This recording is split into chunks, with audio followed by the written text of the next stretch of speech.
Hello, gamers. Let's see.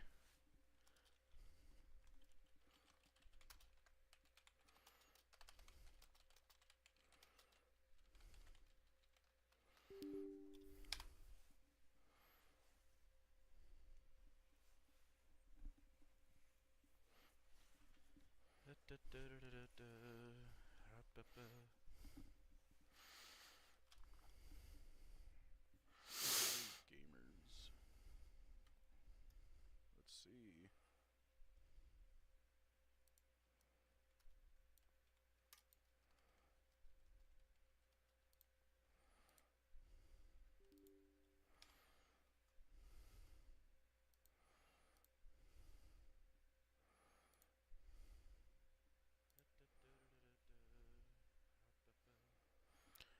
We'll wait for the chat to catch up. We'll see if we can't get started again.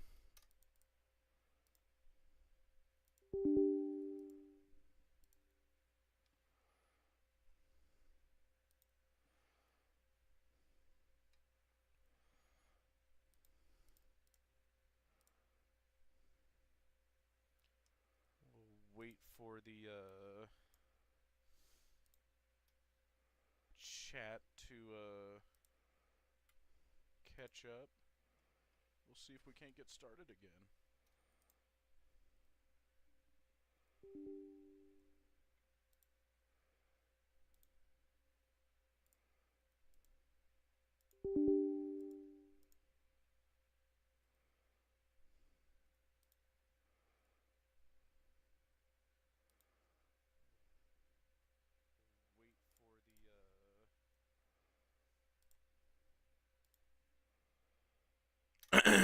there we go. Make sure it's working.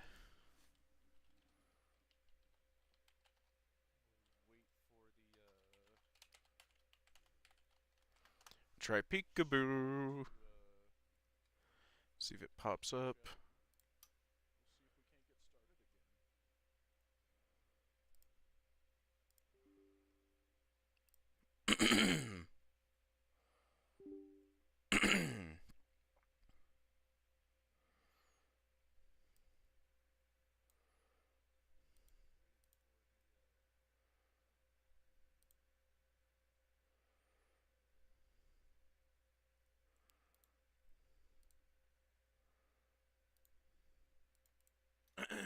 There we go. Make sure it's working.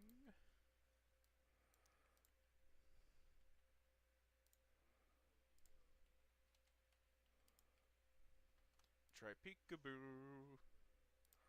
Hasn't popped up yet.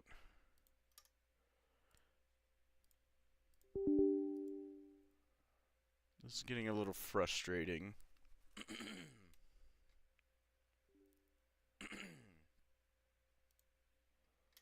Here we go, we'll try again. Test.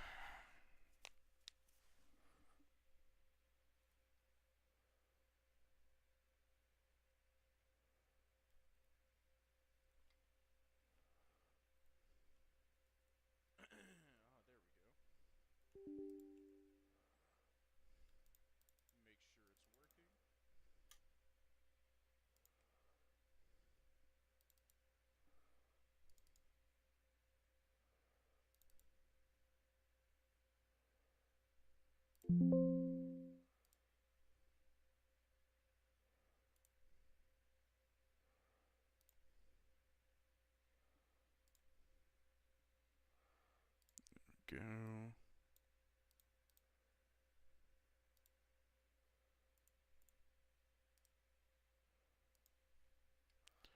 There we go.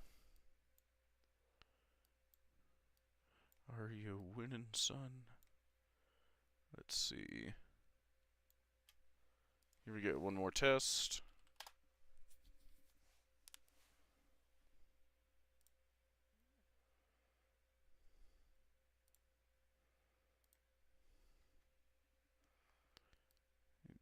now?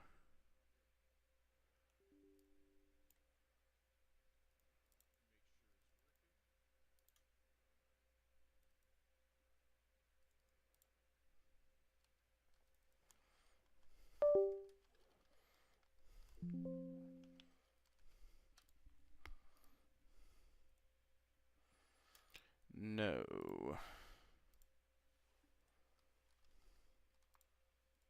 Go.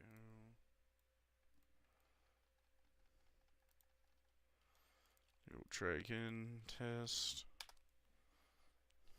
There we go. Are you winning, son? Let's see. Here we go. One more test.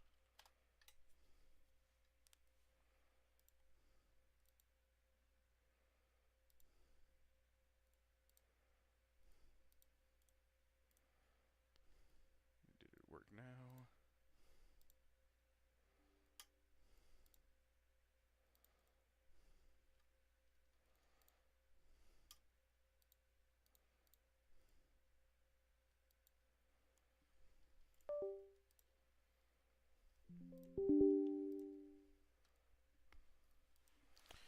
Again, test. No. This is always a little annoying getting this darn chatbot to work. We'll try again. Test. There we go. Are you winning, son? Let's see. Here we go. One more test.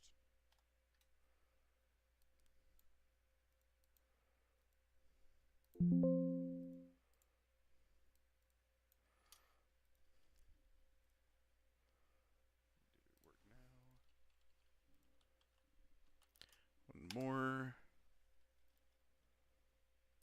Test.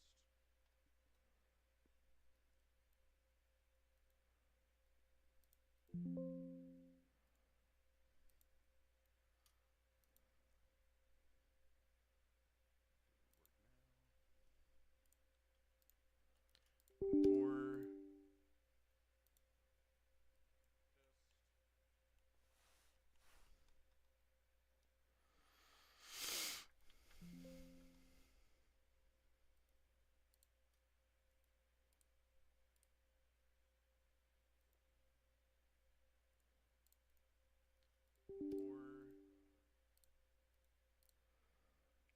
This is getting a little annoying.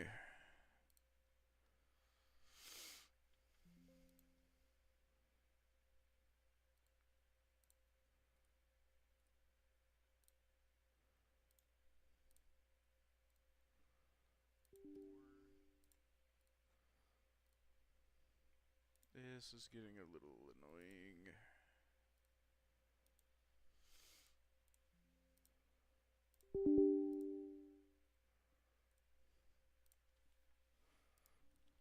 One.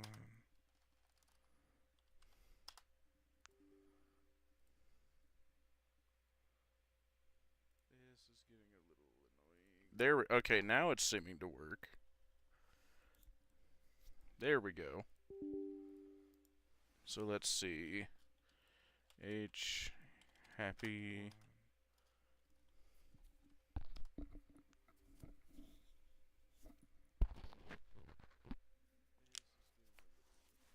There. Okay, now it's seeming to work.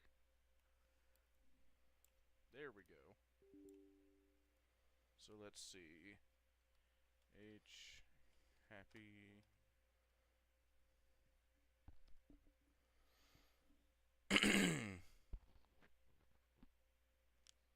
There. Okay, now it's seeming to work. There we go. So let's see. H. Happy.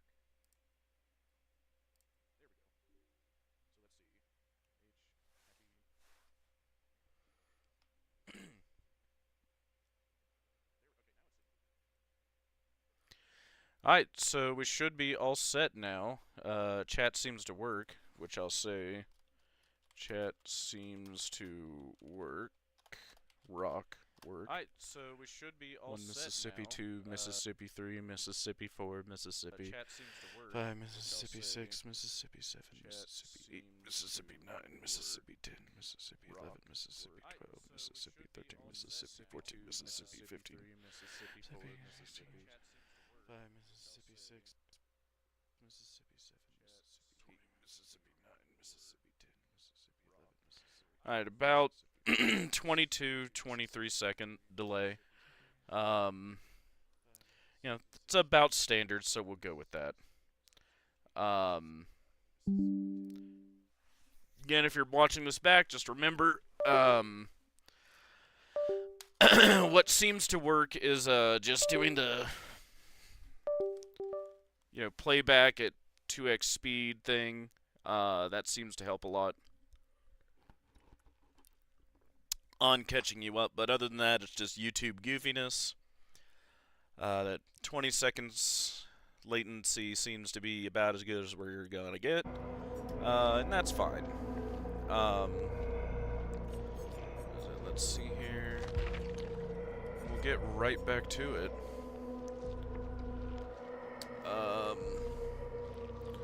And actually, yeah, let's spend some of those blood points before we get too many of them.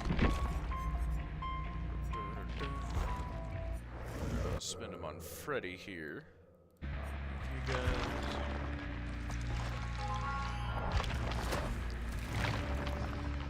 Which I am having fun slowly learning all these killers.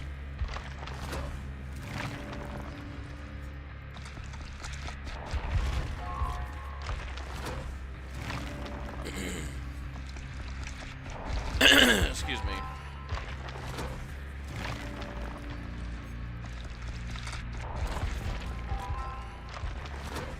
Which, if anyone is watching, which I doubt, but if anyone is, I don't have like a viewer count, I can just see the chats. So, if you want my attention, you're gonna need to chat it. And there's around a 20-second delay. So just bear that in mind.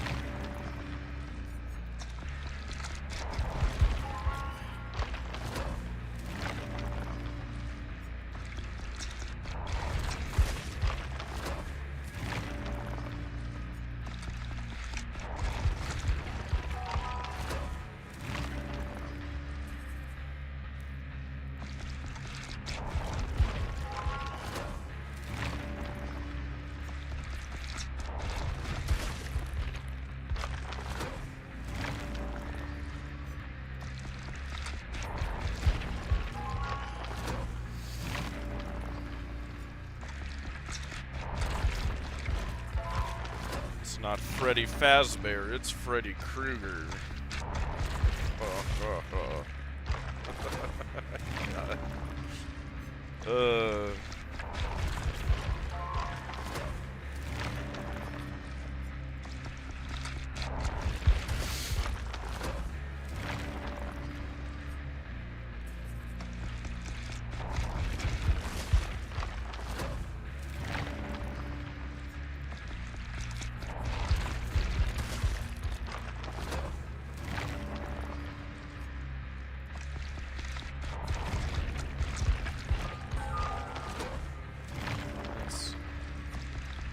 Gosh, I cannot wait until we get the automatic blood point spending.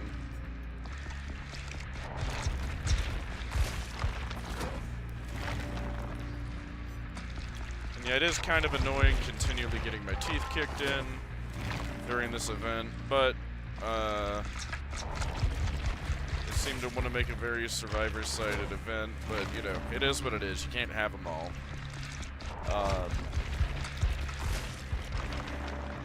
Go. Perfect. Let's see. Who else's perks do I want? Yours are Dookie. Those are kind of niche. You guys there.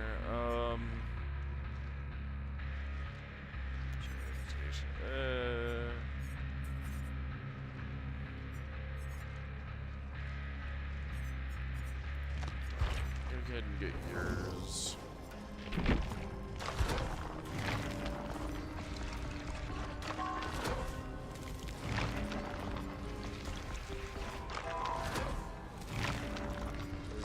trail does have its uses at times.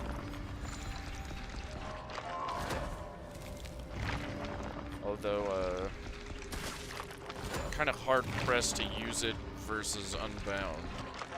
Although what I will say is I'm curious if it's viable to combine Unbound with Trail to where you're effectively, if you do it right, just like constantly undetectable, which would be insane for some killers that aren't really stealth-based.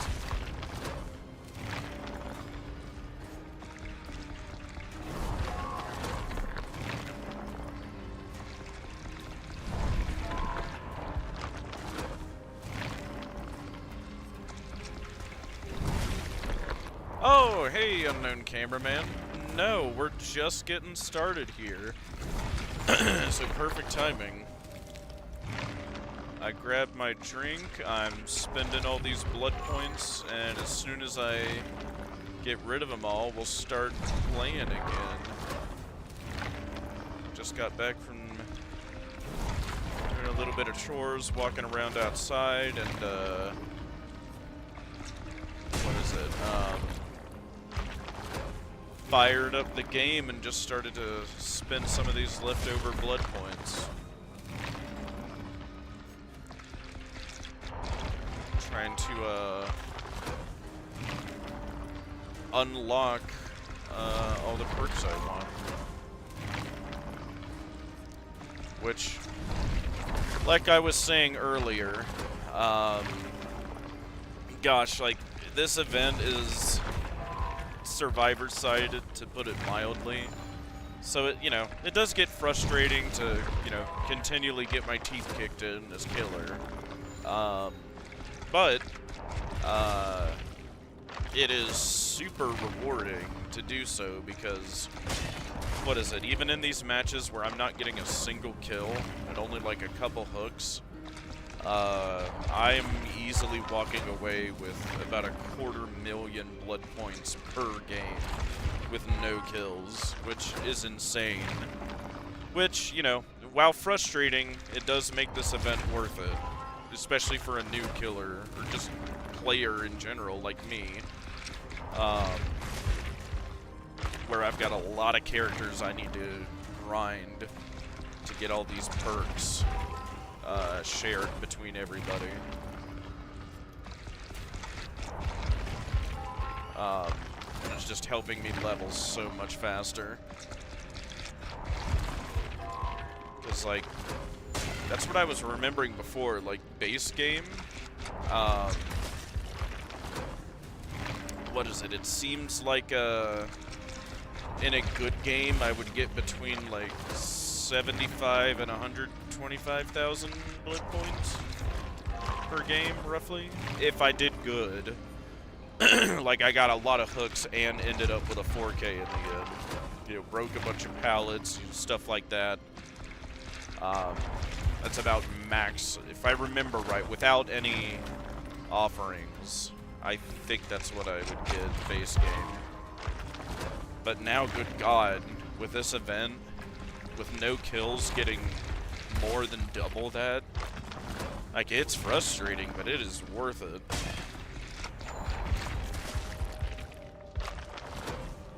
And, yeah, I guess they just really wanted survivors to catch a breather, I guess. This event.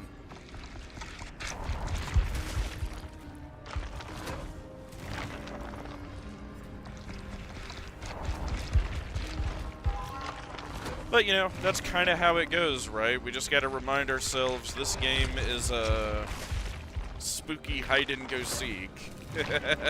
Is effectively what this game is at its core. Don't get me wrong, very fun spooky hide-and-go-seek, but hide-and-go-seek nonetheless. Well, I guess you would say hide-and-seek mixed with tag, technically.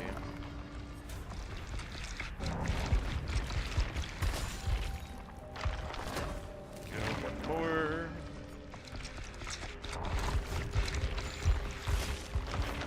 There we go. Perfect. So now we got those perks. Now, who else do I want to level?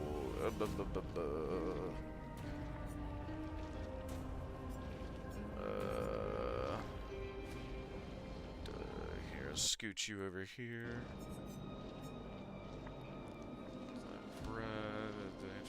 Calling.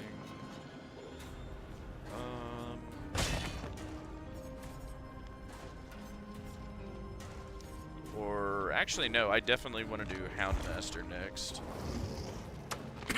I just unlocked her.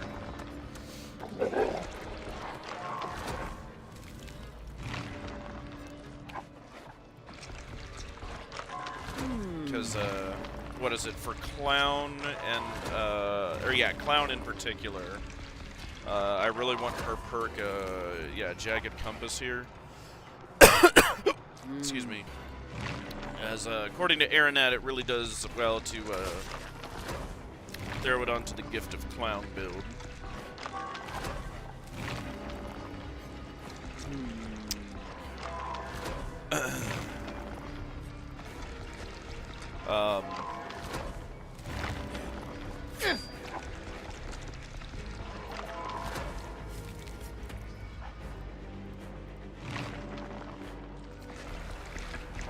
Which, I don't know, how have you been doing, Cameraman?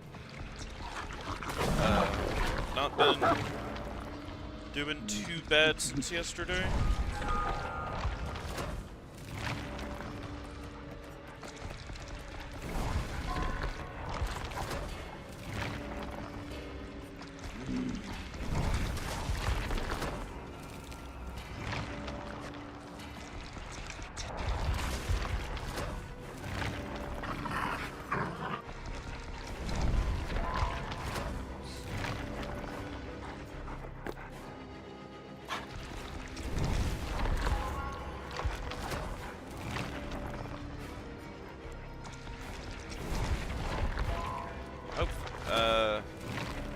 Here, is chat still working?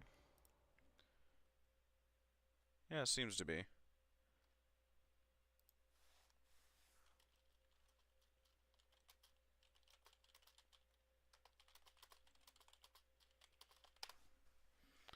Let's see.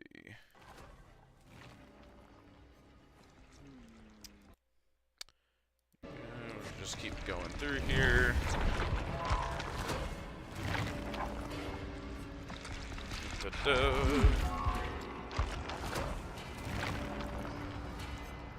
Keep burning through these blood points.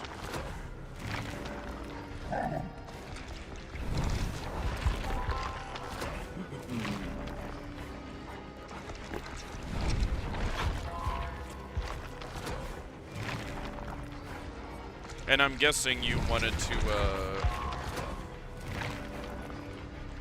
see Demogorgon again as well. And actually, I'm curious, are my sound settings still good?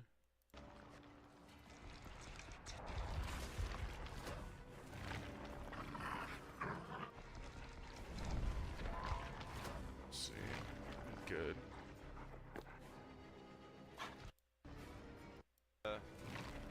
Here, is chat still working? Okay, perfect. Yeah, my audio still sounds good. And yeah, good to hear that you've been good. What is it? Let me know, I'm assuming you still want me playing, Demogorgon. Which I am more than happy to do for you, if that's what you want to see. 'Cause to be honest, I've actually had fun playing it, too. Now that I actually know his power and his kit a lot more. Thankfully, the kit's not super, like, complex. It's just the strategy with him is where it gets interesting.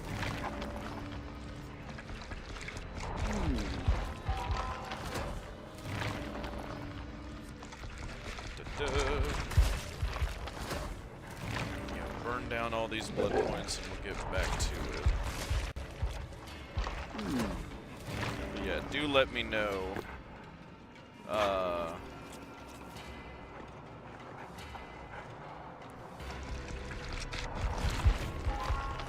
you want to see demo again. And Ghostface this time? Okay.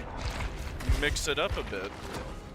Oh, and just as a heads up, I think there might be a bit more delay on your end. Just do the playback at 2x speed before it catches up more. Just reduces the lag time a little bit more for you.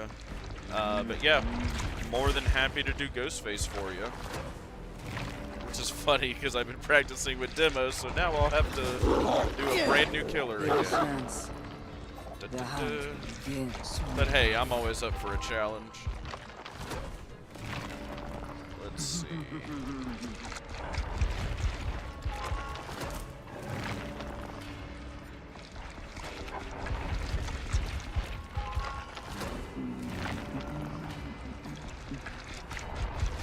Which Ghostface kind of seems like a mix between Myers and Legion, from what I understand. Because I know you got a stock with him, but I don't really know what his power is, so I'll have to read it.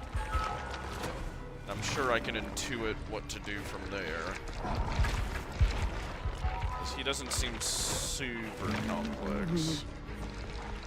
Alright, there we go. Alright, good. All spent.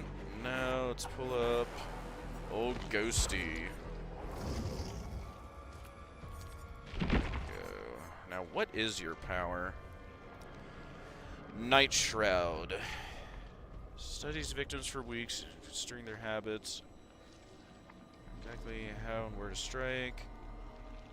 Press the power button to activate Night Shroud when the power gauge is full. The Ghostface is granted undetectable while Night Shroud is active. Okay. So he can pull undetectable just whenever. Performing a basic attack fully depletes the power gauge and deactivates Night Shroud. Okay, so I can become undetectable whenever, but attacking somebody pulls me out of it. Okay. Reveal. Survivors within proximity of me may attempt to reveal me by looking in his direction for a short duration. A successful reveal fully depletes Ghostface's power gauge and automatically deactivates Night Shroud. Survivors who reveal Ghostface have their current location indicated by Killer Instinct for a very short duration. Okay. If I let survivors see me, though, it pulls me out of... and reveal me, it pulls me out of undetectable, basically. Okay. And they just have to look at me for a short duration.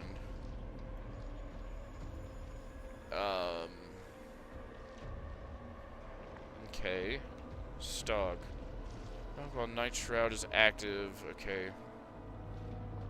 Hold the power button while behind cover to lean out and stalk at a faster rate. Completing stalk progress on a survivor marks your target and applies exposed to your mark for a limited time. Okay.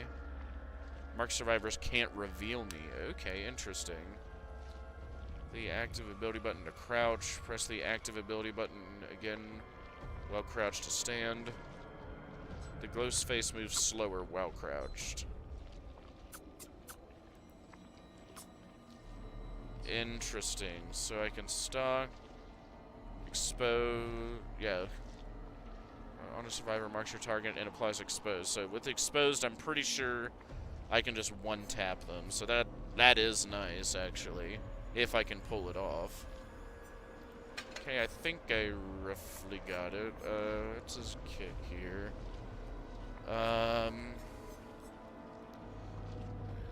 Oblivious for 60 seconds. This mark is oblivious. Okay. Survivors that are marked reveal their auras for 5 seconds when performing rushed actions. Increases duration of Killer Instinct after being revealed. Wait 2 seconds.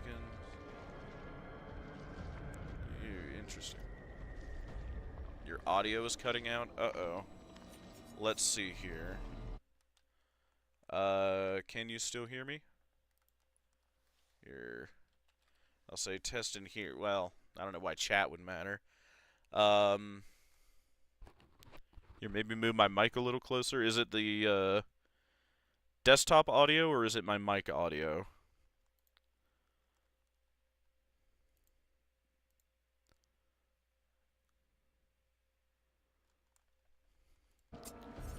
we go. Hop back in here. Yeah, let me know. The shroud remains active after a failed basic attack. That sounds good.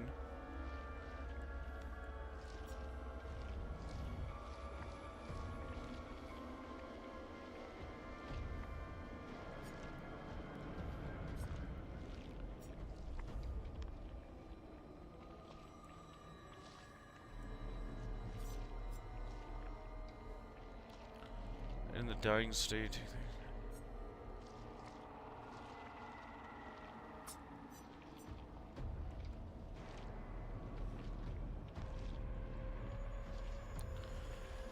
Marking says survivor repairing a gen. The generator explodes and loses 20% progress. Dang. Block for 15. Marking multiple survivors at the same time. The loss of progress only applies once. Okay.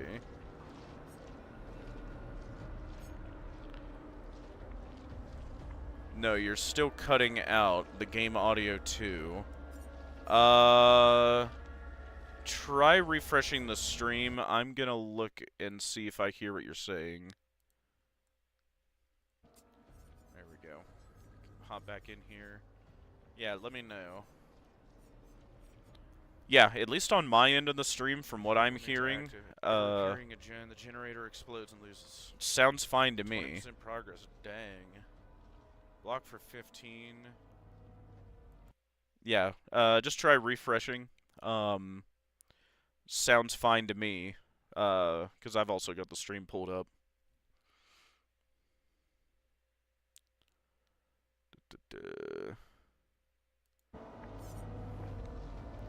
Let's see. Yeah, see if that made it any better. Because when I listened to the stream, it sounded fine at least. Because I've also got it pulled up.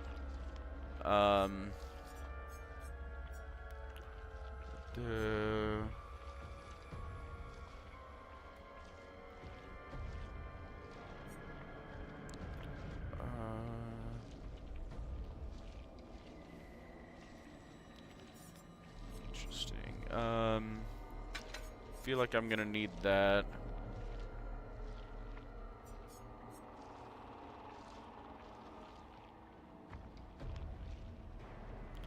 Let's see.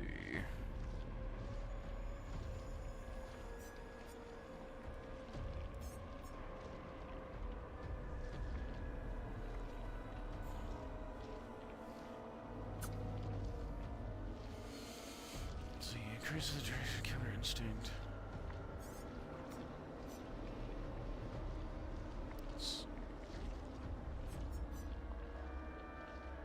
Being reviewed. Oh yeah. Okay, good. It's working again. Perfect. Let's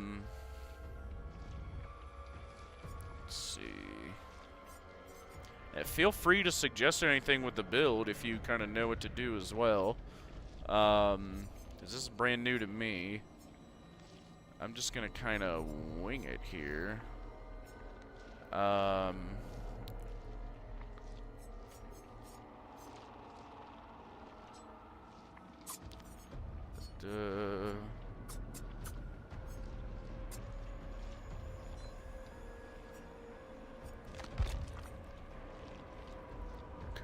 By 3.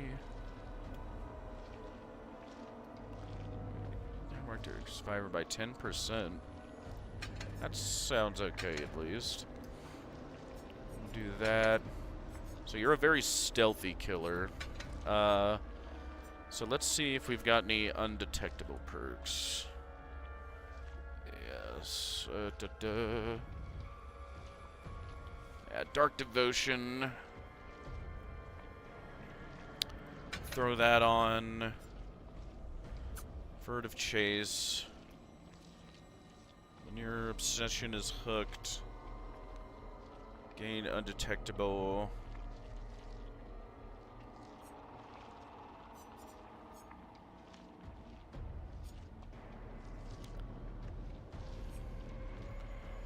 Seconds. Comes the new obsession, yeah.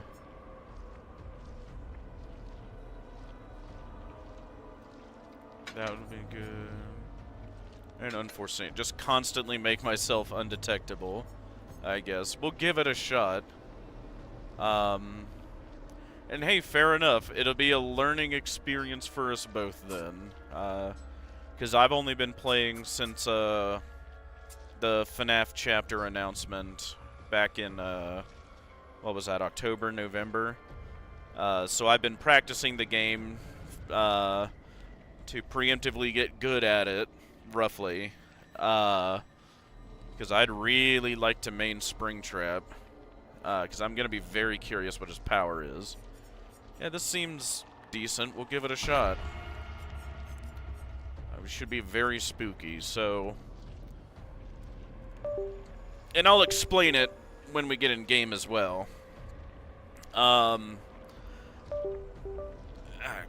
Yeah, my keyboard kind of pops in and out. We're all good. I just can't move it too much. Dark Devotion. Yeah, I become obsessed with one survivor. When the obsession loses a hell state, my terror radius transfers to them for 30 seconds, and it's set to 32, and I become undetectable. Which for survivors, that means, like, I have a terror radius as a killer, usually set to 32 meters, of just, like, if I get within 32 meters of them, basically what happens is, like, music will start to play, and, like, they'll hear a heartbeat, and so they can tell, like, oh god, I'm nearby, right? But if I'm undetectable, that doesn't happen. So I can sneak up on them a lot easier. And this one's really good because if I whack the obsession, my terror radius transfers to them. So they might run off somewhere and scare somebody off of a gen or something, and try to run and hide, even though I'm nowhere near there, because she'll be moving my terror radius, or whoever I hit. Furtive Chase, this'll be nice. Ooh. Because it'll give me a bit of haste. Yeah, and undetectable for 18 when I hook them.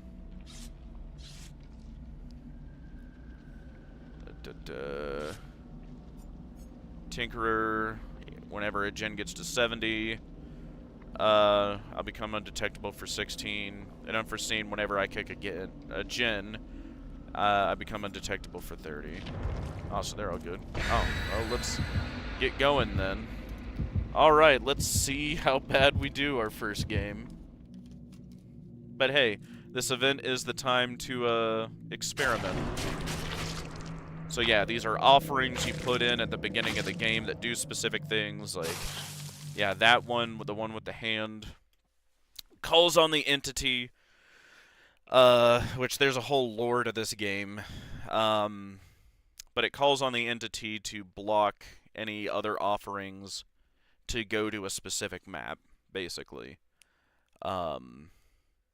Which, if you really want to get into it, there's long dissertations about the lore of this game as well, which is really interesting. And I've just been kind of dipping my toes in, because it seems like a lot. Alright, let's see if we can figure out old Ghosty here. I think Springtrap power might have something to do with the Phantoms. That's one I've heard a lot of suggestions about. Okay, so I did that. Okay, so I can crouch, yeah, with just crouch like this is a CSGO. There we go.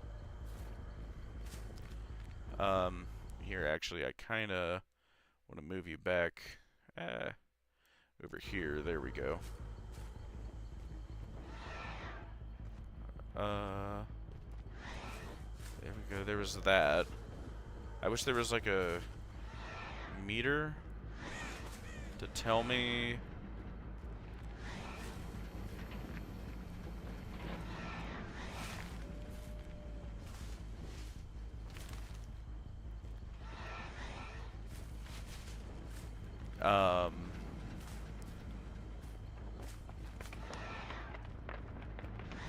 How much stock I have, okay.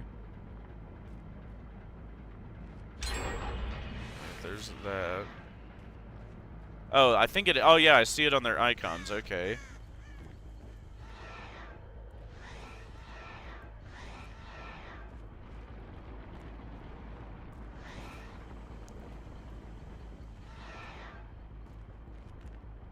Oh, alright. So there's one.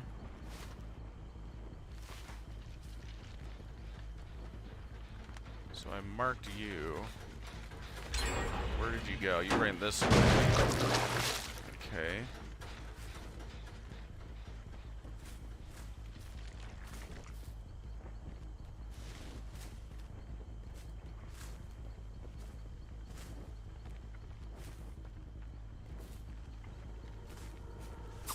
There we go. Alrighty.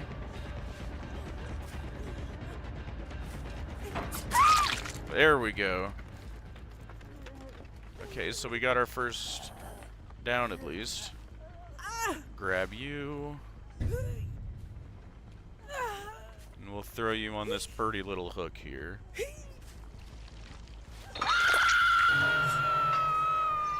There we go, and now I am undetectable.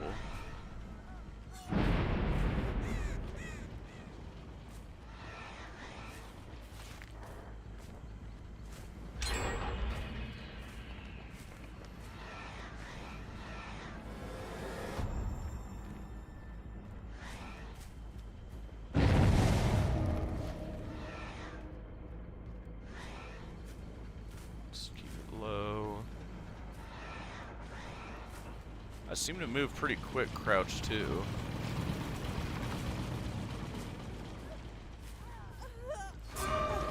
Oh. There we go. I bet that scared her. Yep. There we go. A little bit of mind game there. There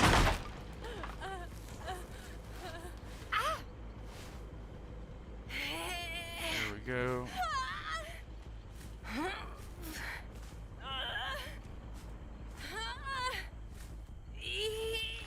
Stuff. There we go, and see, we become undetectable and we get hazed. And it sounds like there's a totem over here. So, or no, it's up there. Okay. Totems do, like, give them buffs, but they've got to light them, basically. Yeah, there you are. So yeah, it's this thing here. Kick. Yep. Okay, and then we break this. Okay. Now my obsession swapped. They ran over here. Yep.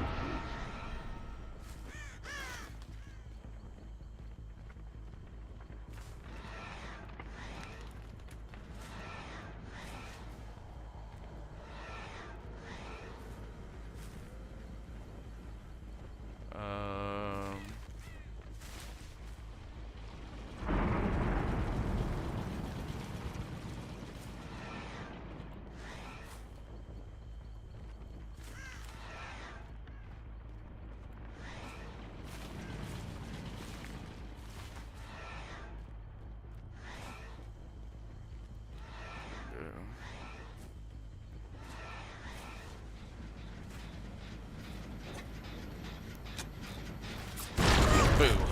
I bet that scared her.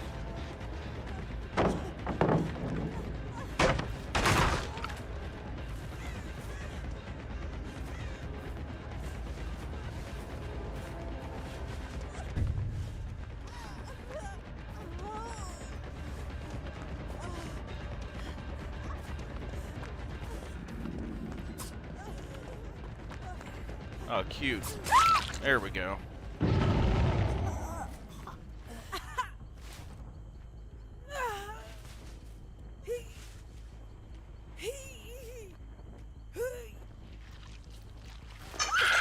Or his power could also be hallucination based. Sorry, I got kind of focused there. Yeah, could very well be the case. With the phantoms, with hallucinations, There was a bunch of talk about an axe throwing and catching or retrieving, but I doubt it. There's the thought from the concept. What is it? Oh,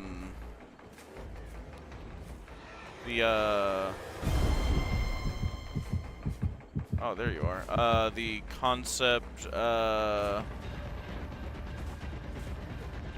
guess teaser. That, not quite, okay.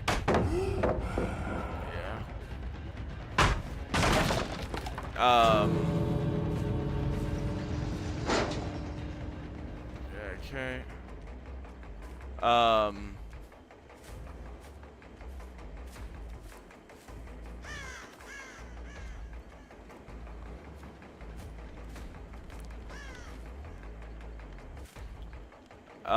Yeah, the one from the concept teaser. Yeah, I know. Cute.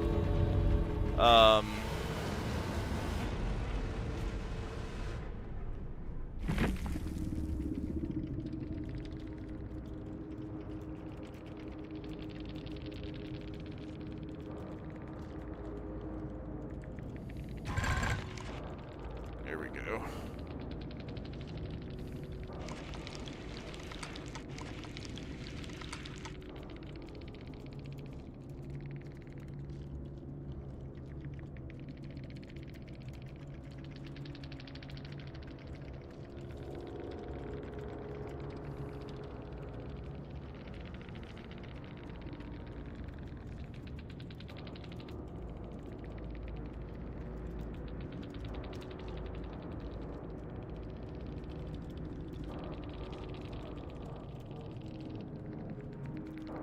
Replying to them, might as well.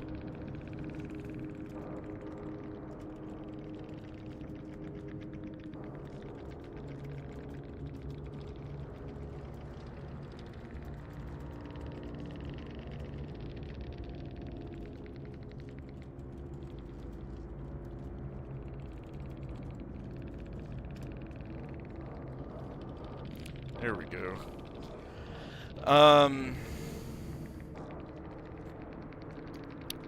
What is it?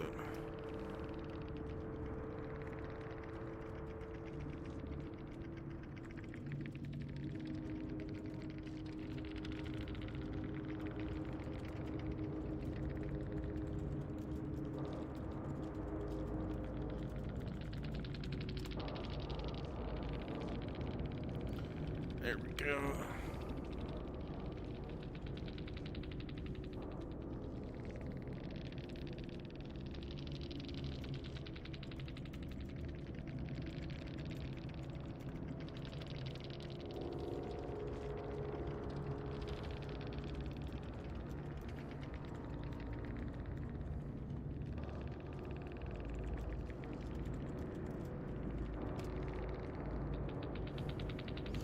There we go. Very nice. I personally don't think the leaks are true at all. Yeah, and I don't either. What is it? The one really reliable leaker has said even he can't confirm it, and that it was a very, what is it? Early build or something he was told about. So definitely not whatever final one they did for him. Which makes sense, right? In coming up with a... good luck next match.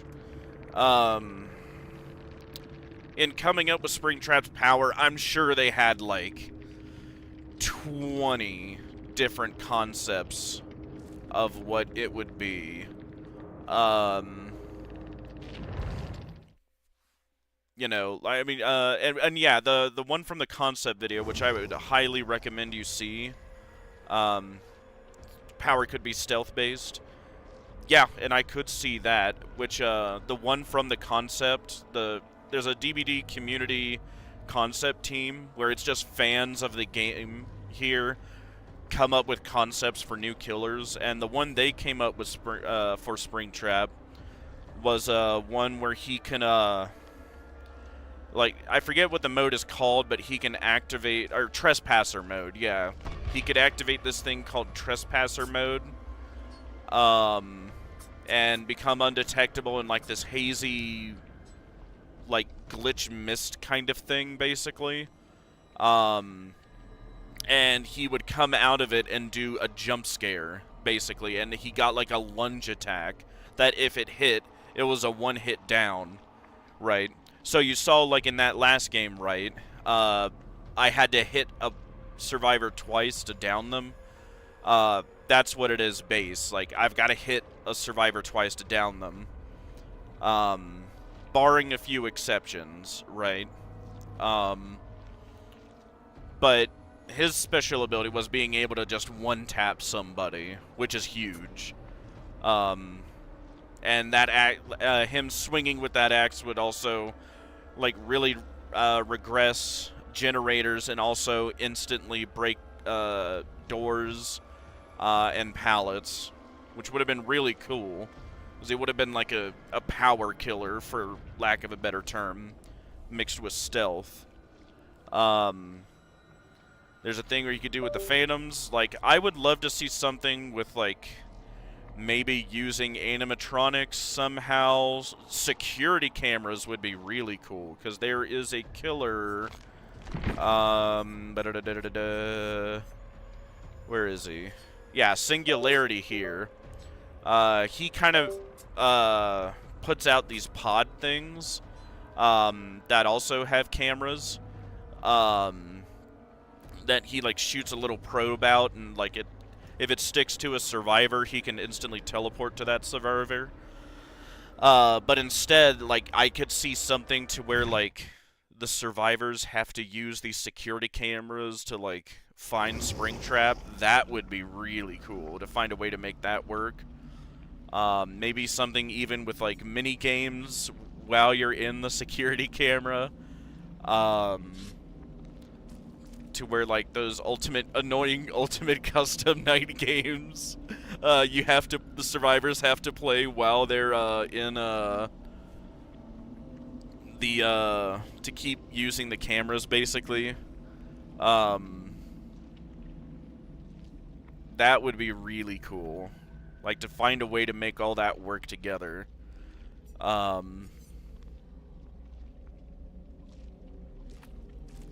And, like, occasionally having Phantoms pop up and whatnot, or, like, you know, like, there's so many cool ideas you could come up with a power for Springtrap, right?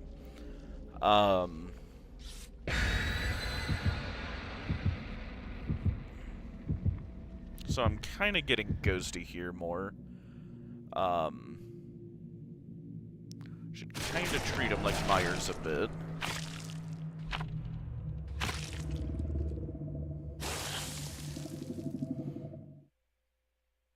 See. But yeah, that would be cool. Mixing cameras, animatronics, like, maybe he can leave a trap or something, or maybe something like what is it? Nemesis, the one from Resident Evil. He has, like, 2 zombies that will roam around and attack players. I know it would be hard, but having up to 4 animatronics roam the map would also be really cool. Yeah, that would be very cool. But, you know, trying to get all that to work together without making Springtrap overpowered would also be tough, I would imagine. Let's see. So let's try and go around here. I don't know what the purpose of normal mode is.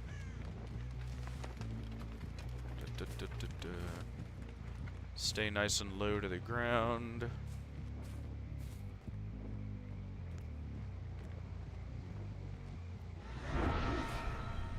Gotta throw undetectable.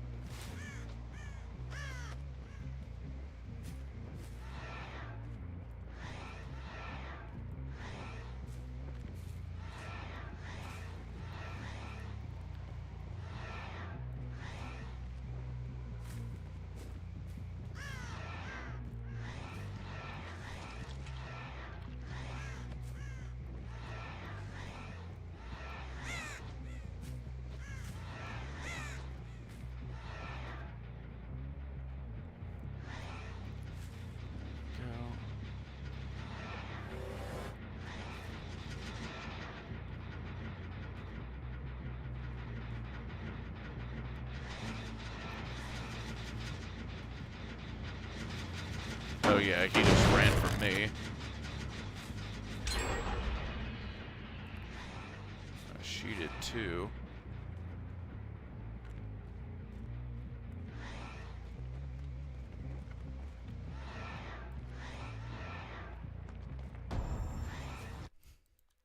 Oh, come on, the stupid thing, no. No! The stupid chat thing, no! God damn it. I hate that so much. It popped me out of the game for a second. Good God, that is frustrating.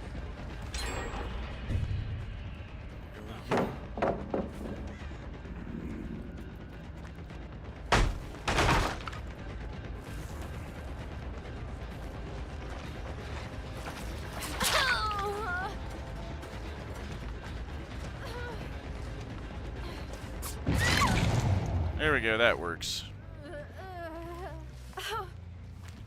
He really didn't want to take a hook.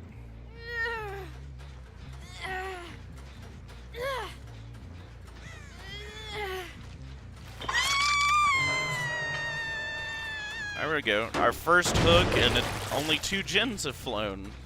Good stuff. Yep, you're here.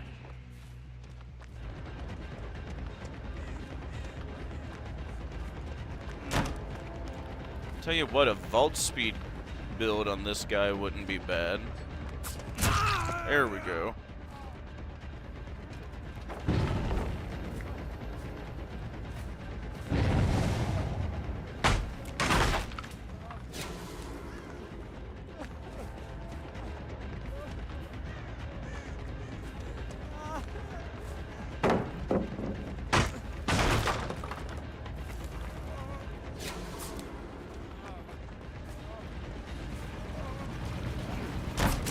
There we go. Goodness. Ow. Yeah. Yeah, they are playing very hard for an event. Yeah. Here we go. I see no downside to not just running this constantly.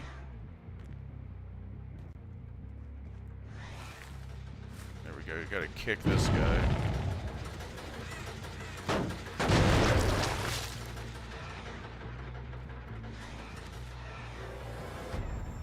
There we go.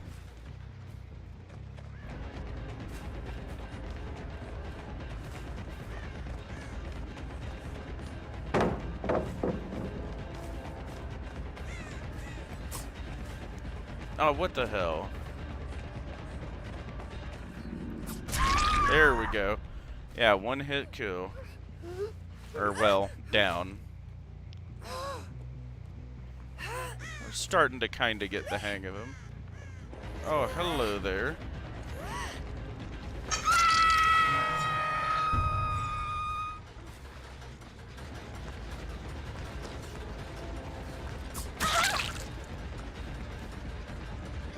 Oh, you're teabagging me for an event?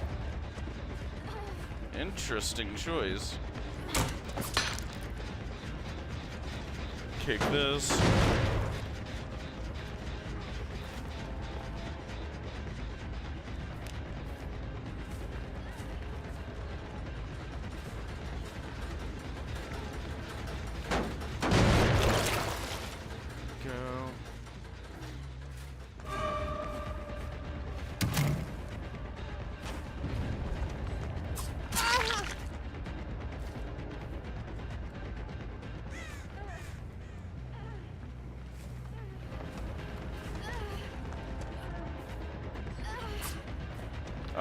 Should have held on that.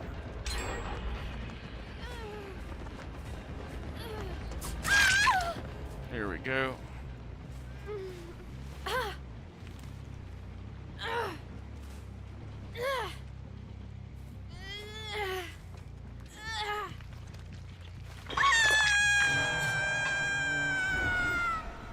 this on. Hey, we got that at least.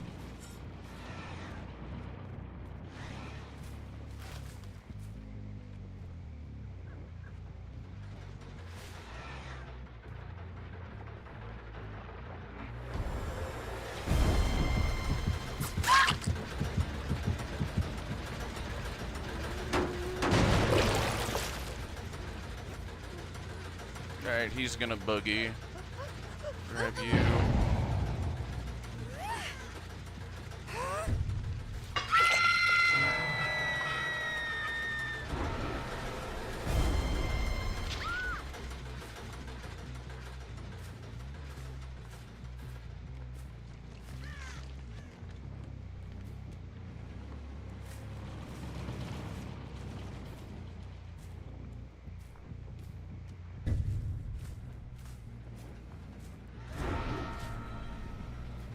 Oh yeah, someone's here. Kick this.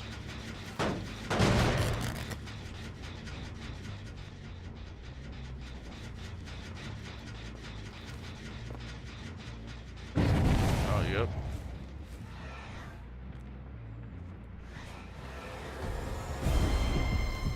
There we go.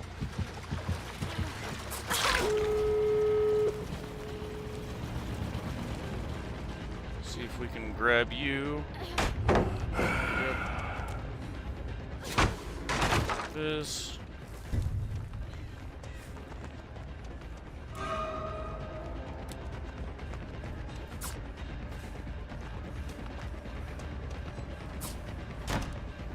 For God's sakes.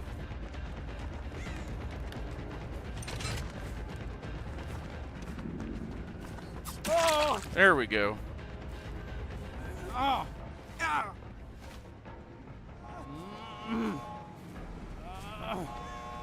Yeah. Yep, you guys can boogie, Yeah. and I will chill here. Yeah.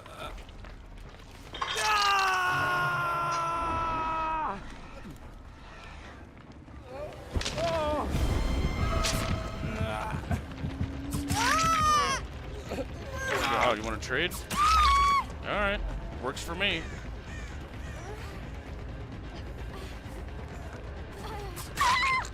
Here we go. Don't worry, we'll get you right up there.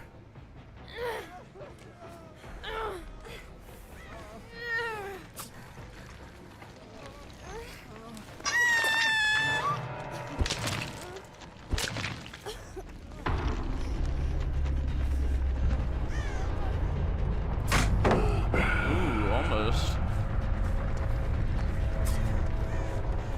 Oh, okay. Cute, okay. He got away.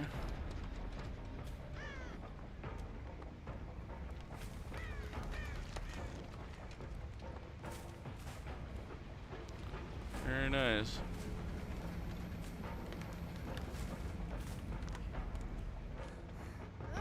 Okay, cute. I don't know why they wait like that. Like, you're just delaying you going to the next game. Could Dead by Daylight string trap weapon be a jump scare scream or something like that? Yeah, and I'm honestly hoping it is, because, I mean, it makes sense, doesn't it? Like, you add in FNAF and you don't throw in a jump scare? Like, what sense would that make?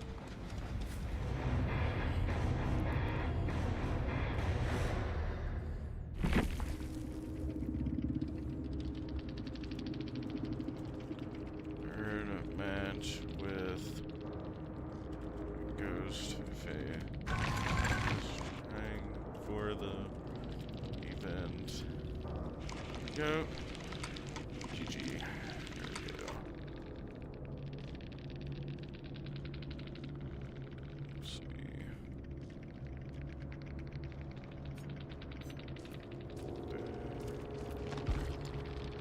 Yeah, 309. That's pretty good, though.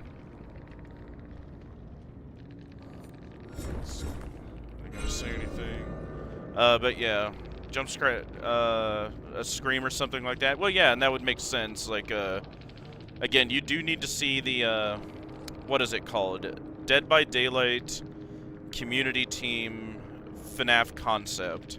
And he had that, like, even though he had the axe, he would, when he went out of his stealth mode, basically, he would, you know, do the, you know, jump scare sound, basically, and would lunge forward and attack.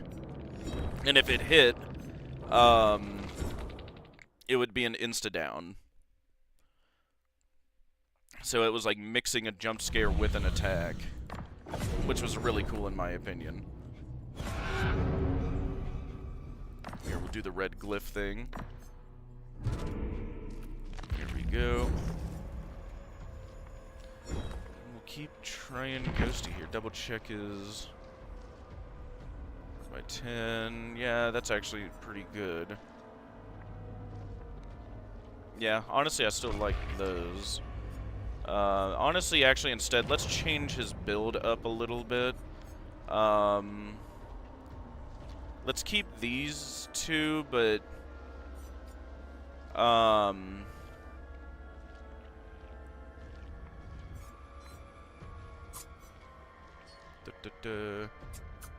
yeah, keep those two, and this will change to I want to do a bit of a vault speed build, and we'll see how I like it. So we'll do bamboozle and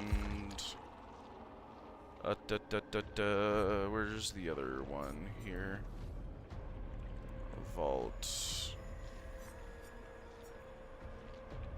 Yeah, dark arrogance. There we go. But 25% on top of 15 makes 40. So 40% faster vault, and it blocks the vault. That should help out quite a bit. Because that would have served us well in the last game. But yeah, I really hope it is a jump scare attack of some kind.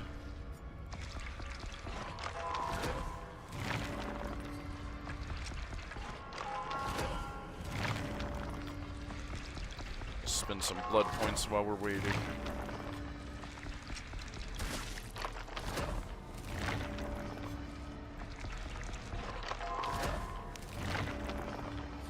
It's also really going to be interesting for the survivors to have a Michael Afton become a survivor. And just all the things they could do with him. And heck, just the fact that we'd finally be getting a canon look. Of what Michael and William look like. There's one DBD Springtrap weapon concept I really love. What is that?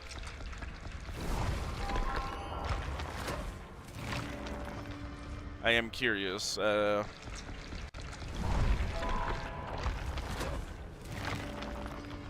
Which one do you really like?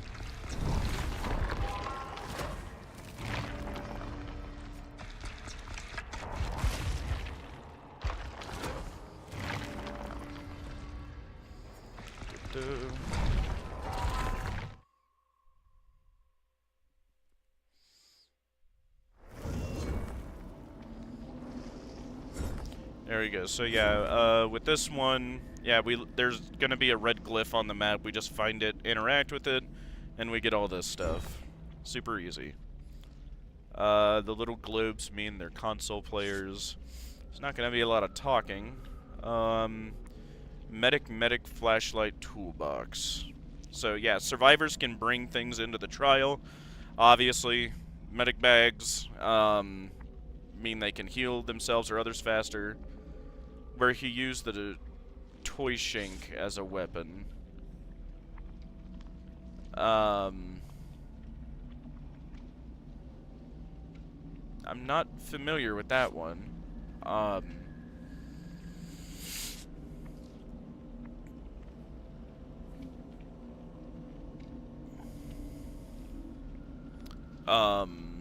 Yeah, describe that one a bit for me. I'm curious.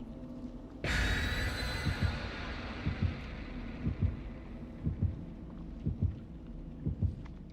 and we'll try to kind of put this out of the way. Make it a bit smaller. Yeah. Make it smaller. There we go. Set you right there. There we go.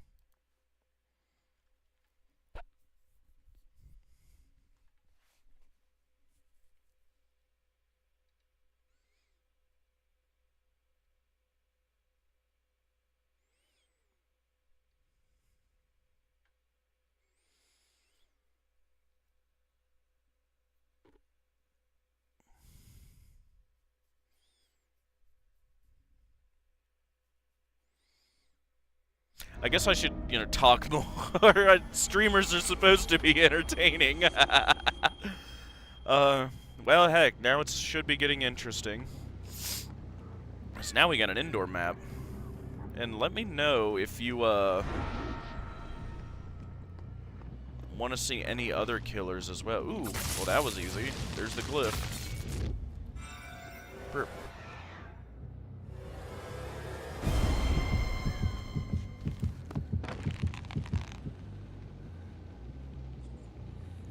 Pardon me?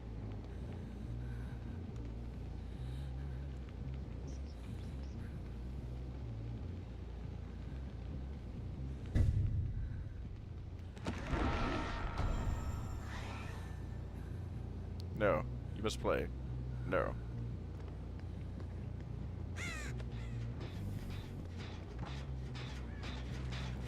Boom.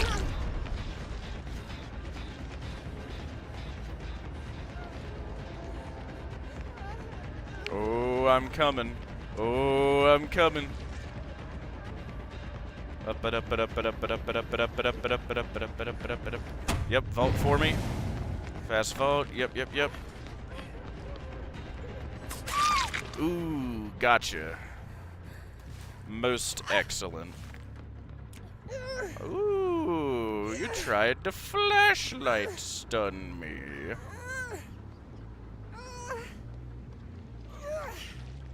There we go. We'll go over and we'll kick this gen. Yep. And where did you run to? Oh, there you are. Here we go. You're gonna run that way. And I will chase you. Yep, there you are. Oh, okay, you ready for the...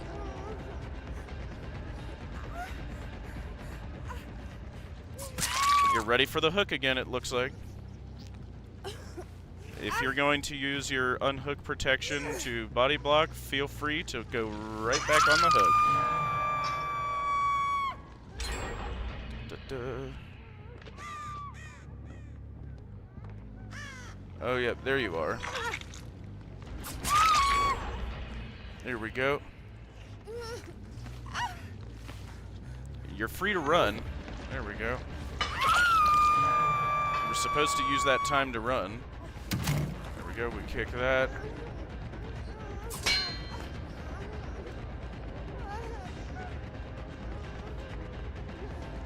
Okay. Yep.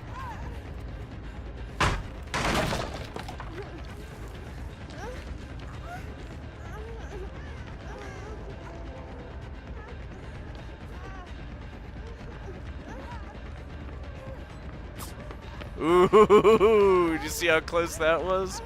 Yep. There we go. Here we go. There we go. And we'll get you on this purty little hook right over here. There we go. Someone was feeling brave there.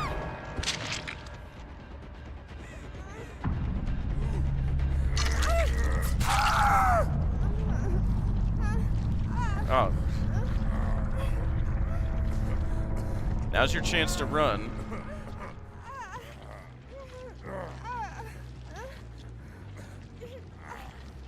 No.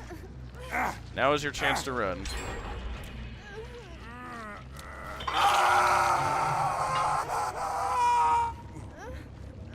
No, I'm gonna... Oh, boo, go get you. Oh, what the... Quit it. They're body blocking me. Here, I'll kick this can.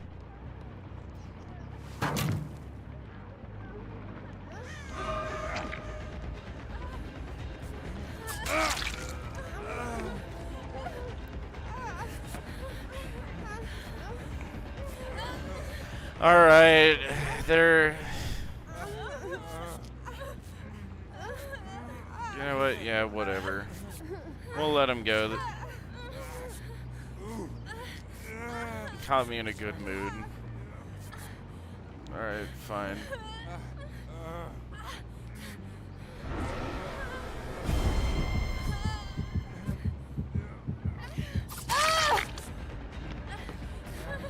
go. I would... They really don't want me to, keep going for some reason.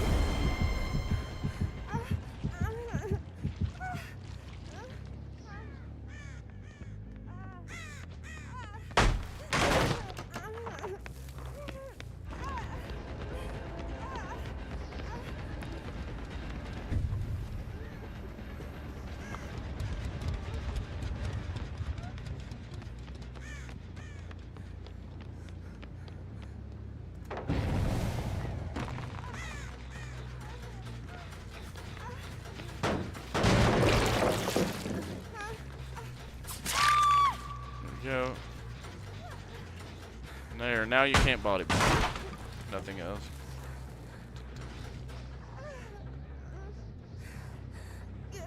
You'll notice I haven't... Here we go. Yep. There we go. Yep, you're doing that. I'll go ahead and I'll let you... Let her go. Letting you scramble off, we'll watch. It'll, yeah, she'll jump off my shoulder, and it takes her back up again. There. Boo. There.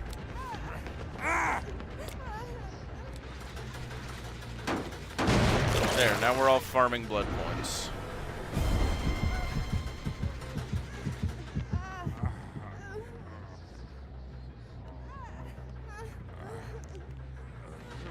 Yeah, here. Oh, there you went. There we go. I'll bring you over to her as well.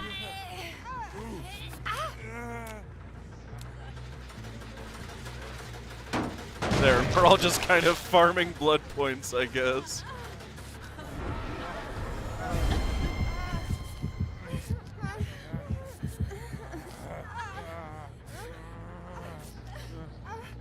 There we go. Now they all heal each other. Now I go get you. Come here.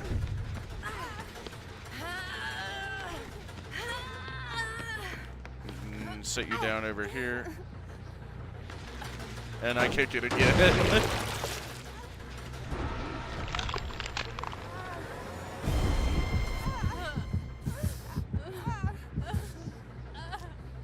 There we go.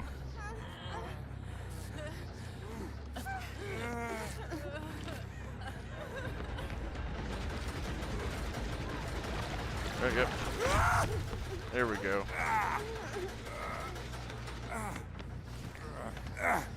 There.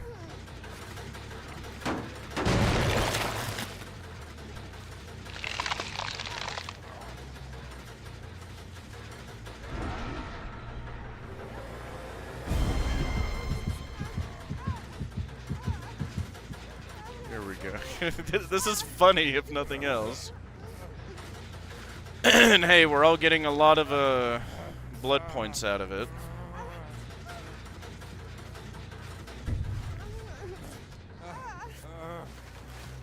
There we go. There. Come here, you. There we go. You see, I can just yoink him right off. There we go. Let's see, Onryo, okay. Oh, are you like looking them up on the side? No, you go get him. No, you go get him.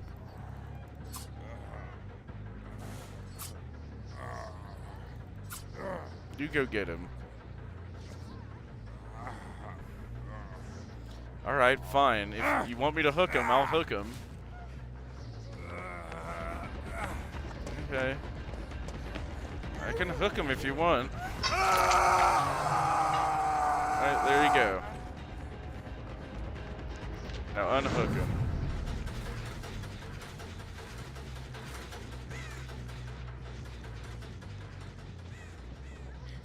Where's the other one? There we go. I'll scare you. Yep, up. Flashlight blinded me. I can still kind of hear. Ooh, I love a good chase. There we go. Oh, that's not quite what I wanted. There we go.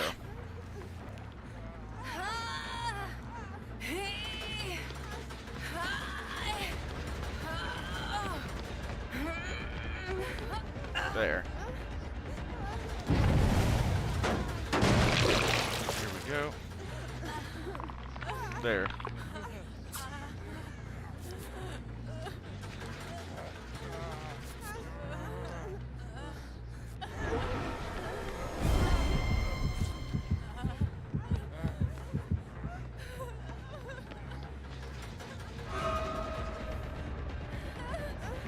What?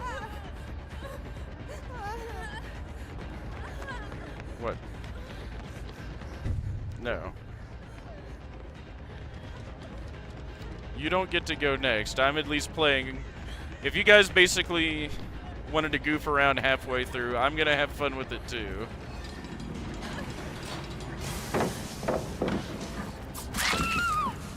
There we go.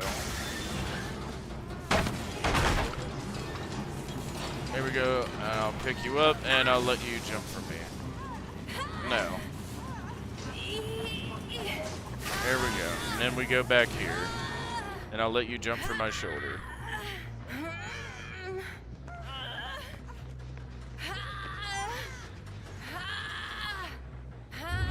There we go.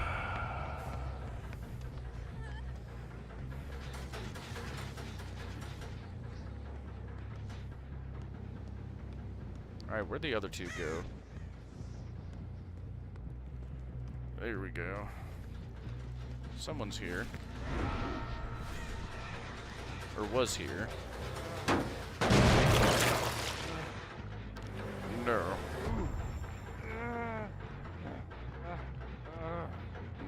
No. No. There we go. I said no. There we go, and I pick you up, and I'll let you jump from my shoulder. Now we'll walk past all the hooks, and we'll go check around over here. Oh, where did she go? Okay, you're just... I guess you're just going for a ride on my shoulder if you're not gonna kick me. Let's see. There we go.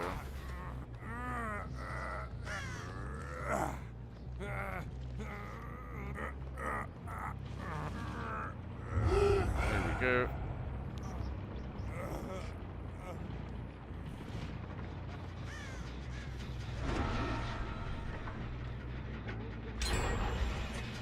Here we go. Come on, you. There we go.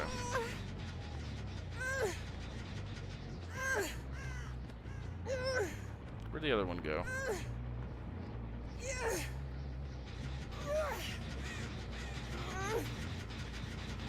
There you go. Jump off my shoulder. There we go. Now let me... I'm trying to kick this damn gen. Quit it. I'm trying to quit. I'm trying to kick the damn gen. Here we go. There, I'm not taking you to a hook, but... There. Where the hell'd your buddies go? There, I'm gonna take you far away from the gen, and I'm gonna beat you to it. There we go. Alright, there. Oh, well, I guess it doesn't matter now. Okay. Alright, so now I guess I'll just go and hit that thing. Yep. Yep, I know. Yeah, I would have got you there, but I don't think you were really trying. Okay, there. There we go. Yeah.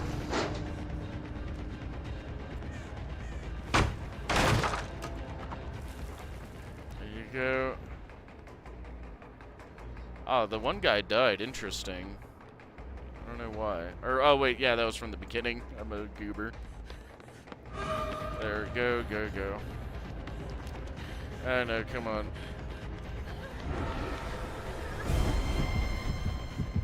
There you go. There you go. There you go. There you go. There, how many blood points did we get? Here we go.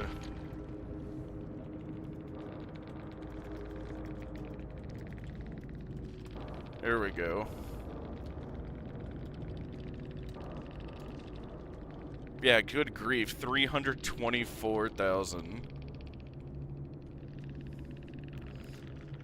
That is a lot. Alright, Onryo, okay.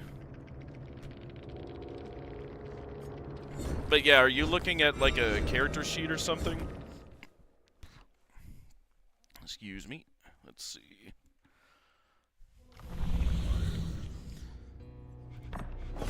Here we go. Yes. Alrighty, you want Onryo, we'll do... Onryo, where is he? I do not have him yet, actually. The Oni. Or wait, no, the Onryo, oh yeah, Onryo. Yeah, no, I do not have, her either. I don't have either of them. So I can't do those, sadly. Because I actually do have to buy. Yeah, like, I mean, I unlocked like half of the killers, but there's a lot of killers like Ghoul, like you see for all these in gold, they're licensed killers, so you have to buy them. But the ones you can buy for shards, those are original killers, right? Like, Deathslinger here. He is a completely... Here, I'll move this. He is a completely original killer that Behavior came up with. But, for example, like the pig here, because you have to buy her, because she is, what's her name from the Saw universe? What was her name? Yeah, John Kramer. What was her name? Does it say?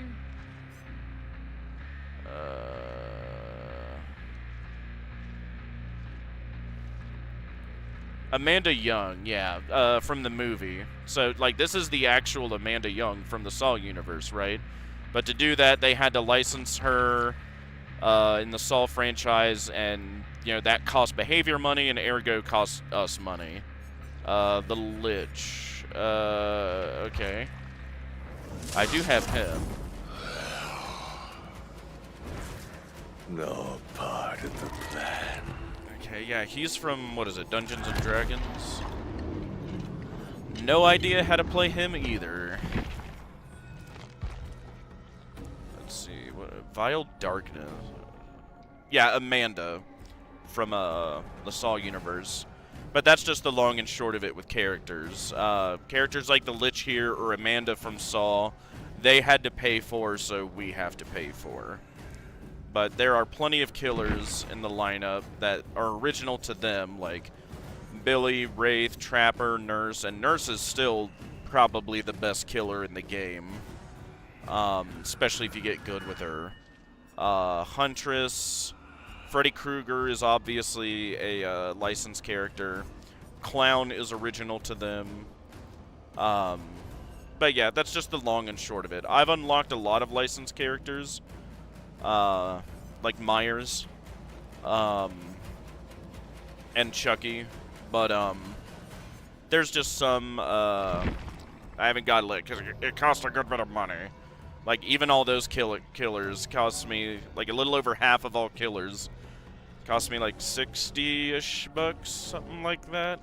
50, 60 bucks.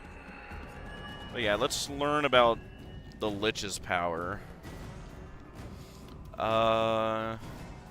Select a spell, hold the ability button. Good God. Look how long this description is. Hold the ability button 1 to open the spell selection. The Lich has 4 different spells. Mage Hand creates a magical hand that lifts down pallets. Okay. Or blocks upright pallets for 4 seconds. Okay. Flight of the Damned conjures 5 flying entities that pass through obstacles and injure survivors. That seems neat. Dispelling Sphere casts a moving invisible sphere that reveals survivors and temporarily disables magic items. Okay. Fly. Briefly move faster, ignoring vaults and pallets. Interesting. Special item. Magic items. Okay. Treasure chests found around the map can contain magic items for survivors to equip. These include boots and gauntlets of the Interloper. When a mage hand is used, reveals the aura of affected pallets and applies haste for 3 seconds.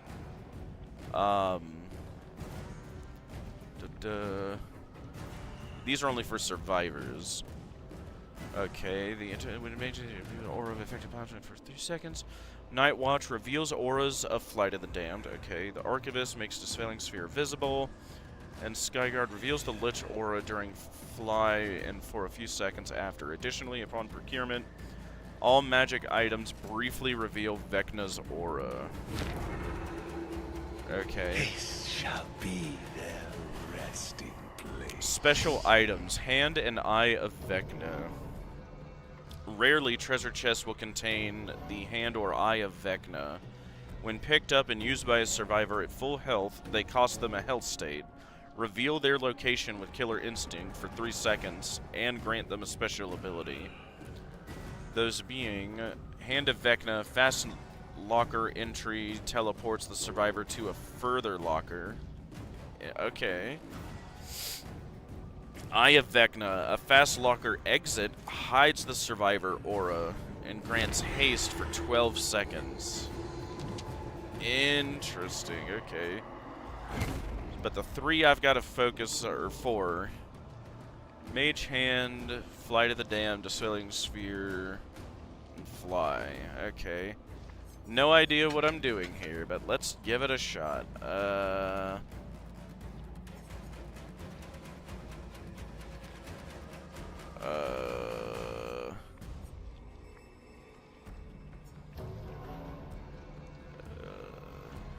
That sounds good, kinda. Why did they give him a knife? I have no idea. I'm not really familiar with Vecna in Dungeons and Dragons. I guess because, like, all killers need some way of attacking survivors, which if he just, like, primarily uses magic, I guess that could be hard to do. Which I guess, to be fair to him, he's making it levitate at the very least. And he uses a lot of magic in his power, it looks like. By flag, glass, the size of the dispelling speed by 2 meters, movement speed by 10. Staff of Withering. Dispelling Sphere causes exhausted for 20. Reduces remaining cooldown of your spells by 3 seconds each time you land a basic attack. Okay, might use that. Increase the number of entities.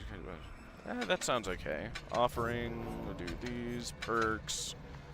I have no idea. What would be good for you?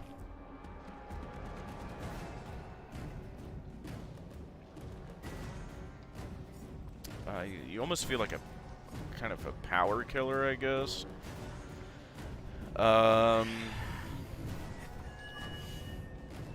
Let's see. Do Friends to the End and Dark Devotion to start with. That's always fun. And then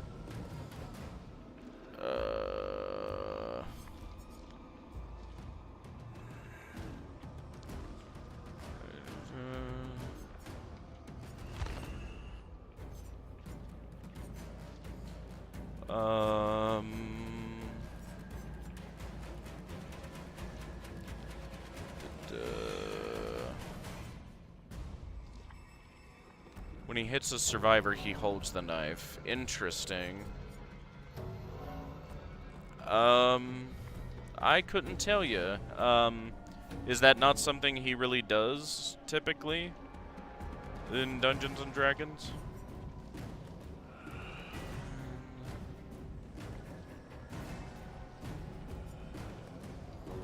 Mindbreaker. Let's see.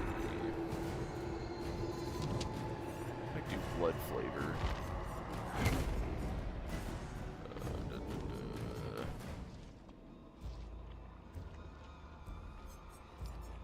Unforeseen might be good.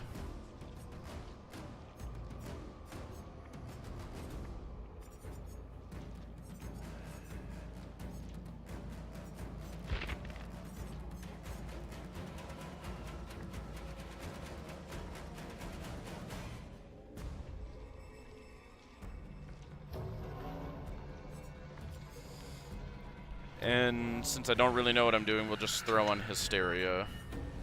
So whenever I injure a survivor by any means, all injured survivors suffer from Oblivious. Okay. Yeah, neither have I. Or, well, I played the old D&D a couple times back in the day.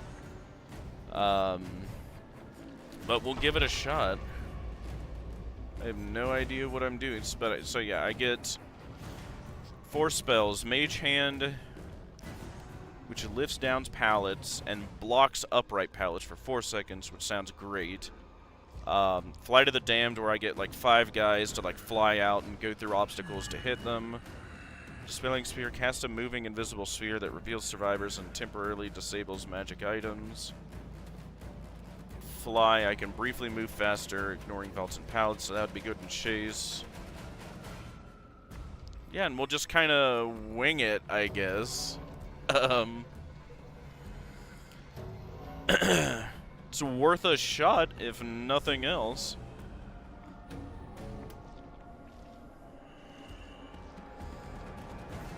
Oh, and perfect timing. Here we go. Let's see who we've got. And I'll want to preemptively move you over here. Kind of up and out of the way. Yep, I'm ready to go. No one's carrying anything but Yui, which is a medic. I will say the model looks super cool.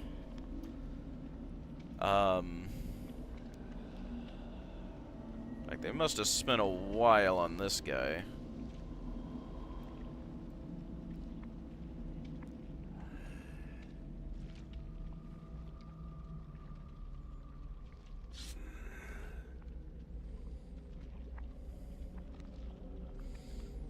Yeah, they did very good with him.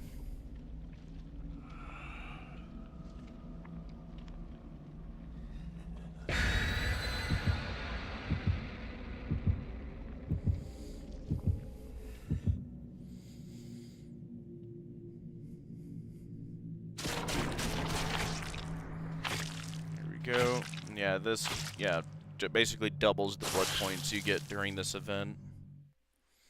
The Blood Moon event. Because, yeah, Dead by Daylight will have these events, pretty regularly. Where they do something special, like all this stuff with the blood generators and whatnot. And the next one that's coming is Chaos Shuffle, which is all the perks of the survivors and killer is randomized, which is usually very fun. Vile Darkness, what does this do? Okay, yeah, I gotta hold it. Okay, so that's what that does. So I can fly like this. Okay.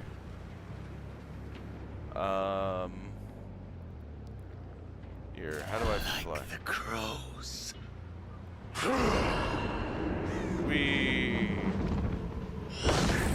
Okay.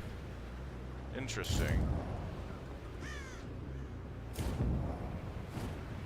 Okay, and so there's so long of a cooldown. He moves fairly quickly as well. There we are. Let us test their constant. Alright. Oh yeah, I gotta use this button. Alright, okay, yeah. Wait, how do I... Okay, yeah, like that. There we go, okay. I gotta left click and then do that. There we go.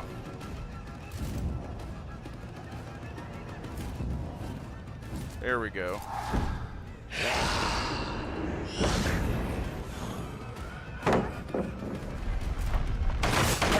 There we go. Yeah, this is fun. He does use a knife in D&D, which is lame.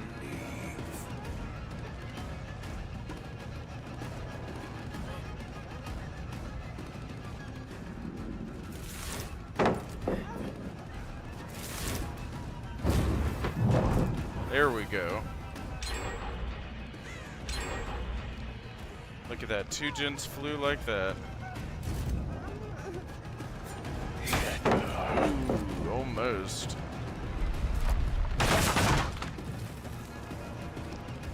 What, do you not like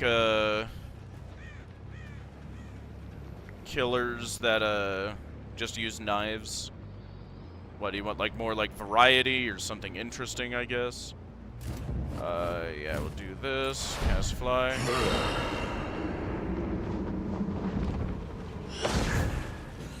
we go.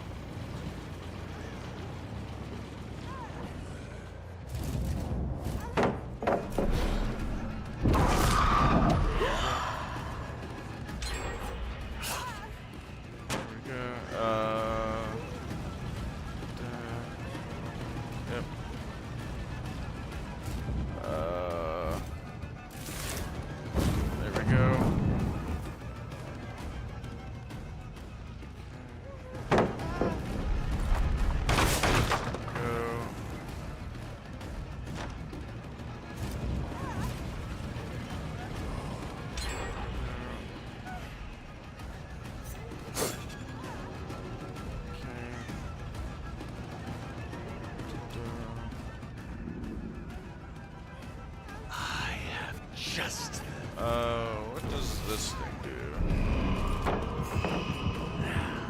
Oh, okay. Oh, okay. That just reveals everything. Interesting.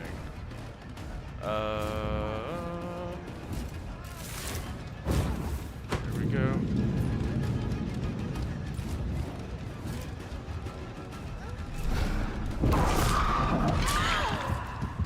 There we go. Okay. Now I'm getting the hang of it. A sword would be much cooler. Yeah, it sounds like it would be. And I guess it would make sense. Dungeons and Dragons, right? Here, look at that. My first hook, just in time for the game to end. There we go. We'll go ahead and get this done. Might as well.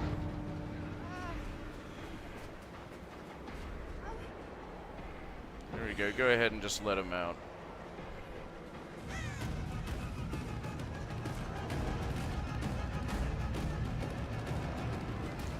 No, it's because he has magic, so why does he need a knife?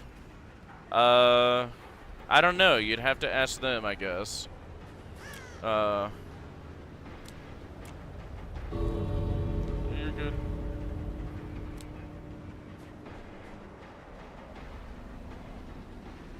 There we go.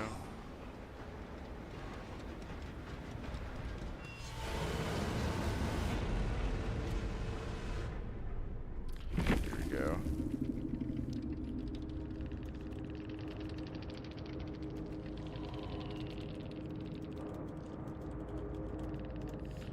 There we go. Did I get any blood points out of that? Like 90, so like not really for the event. Yeah, that was a bit. It's like, hey, I gave you build. Oh, okay. Interesting. There you go, thanks. Good stuff. Alright, that was interesting. Let's try it out again. Now that I'm starting to kinda understand how he works.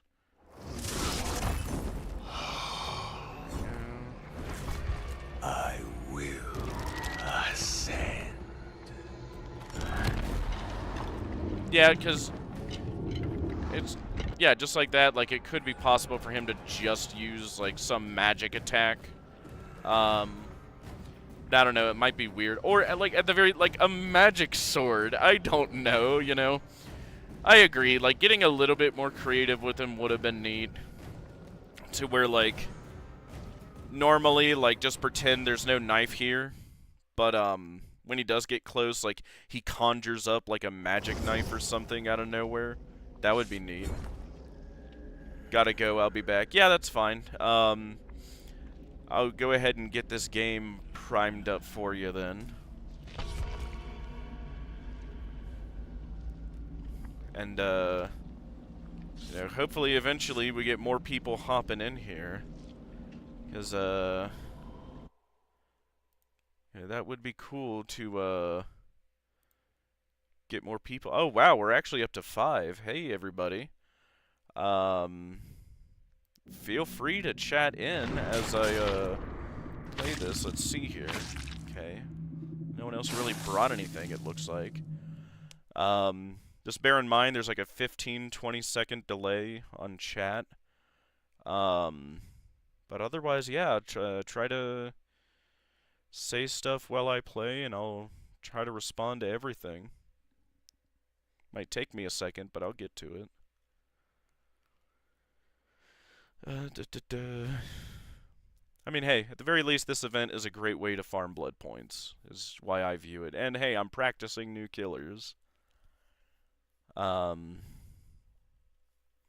really looking to sweat this event because there's no point, just because the event is so broken. Because killers have no slowdown and gens fly in like 3 gens will fly in 3 minutes, like watch. Let's see here. Let's do this. Or wait, oh, I gotta wait for it to kind of charge. There we go. And let's cast it that a ways. Ooh, someone's over there. Now we fly.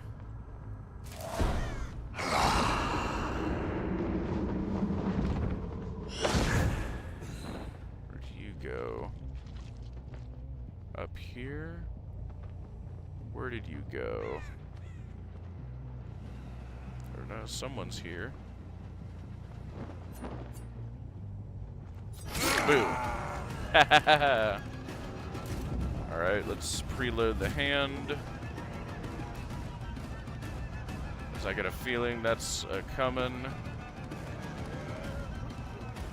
Yep, he went down here.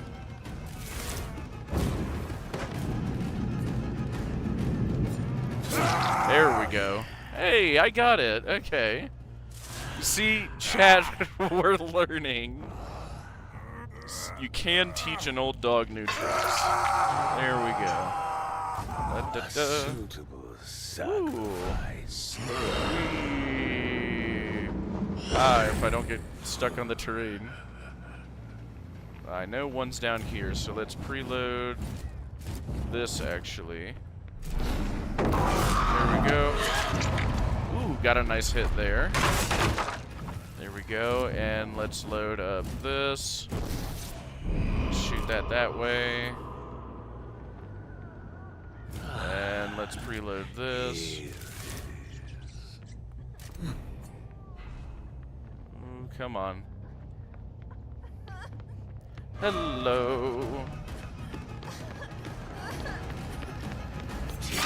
There we go. Okay. There we go. Get you on a nice hook here. Oh, well, there went the first one. Oh, no, it was down there.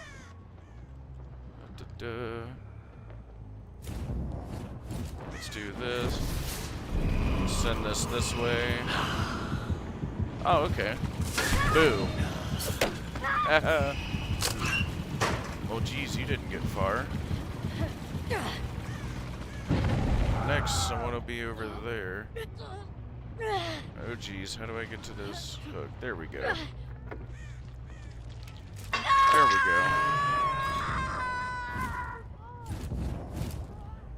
we go. I'll whack this one. Whack. Yeah, it gives me 1,000 blood points every time I even just do that. Cast fly. Whee! Look how fast I am, Mom. Da-da-da. Now we'll do this. Nice. Okay, yeah, so we're good there. Pick you up. Hey, we're not doing half bad now that I kind of know what I'm doing. Sorta. Here we go, do that there. Oh, and someone's down there. Let's see. Do this. Yep. Ooh, and there you are. And so we'll do this. Just whack this again.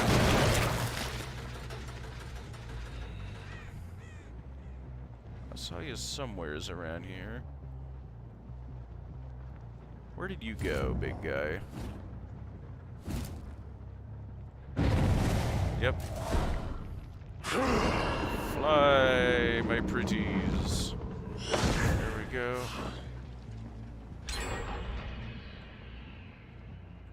Oh no, you guys went this way, I think. wish to watch them wither. Cast it that away. Oh, there we are. Boom. Hey, Bill. Did I scare you, Bill? Good, this is kind of a spooky game. There we go. Die by my Whack this. Ra-ba-ba. We'll do this, cover some ground. I'm kind of starting to get it. Okay. This, cast it that way. Ooh, there we go. Hello, everybody.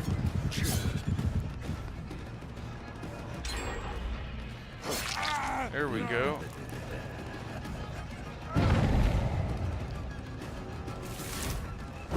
Nope, not that one. There we go. Da-da. There we go. Yeah, this is surprisingly very fun with this killer. Here we go, get you on up there. There we go, we're gonna want this. Check that way, but I really want to go this way. Hello, everybody. Perhaps this will do. There we go. There we go. We'll go get what's-his-face over here. Hi, Bill. And then we'll crawl down and grab her. We're not doing too terribly awful this game. Here we go. We'll put you here. Then we'll go down here. Oh, hello. There we go. And we'll go and we'll get you on up here. And then we'll go over here, and there you are. Oh wow, is that actually gonna be GG? Goodness. What is this, game 2 or 3? I might have just got very lucky here. Here we go, we'll get you on a hook, big guy. Probably, at least. Or maybe not, actually. There we go. Bill. Just rest, Bill. You can do it.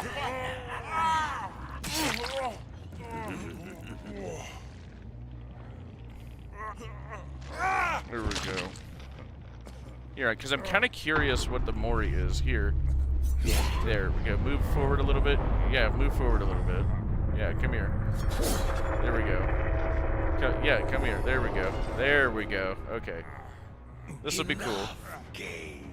I've never seen his Mori.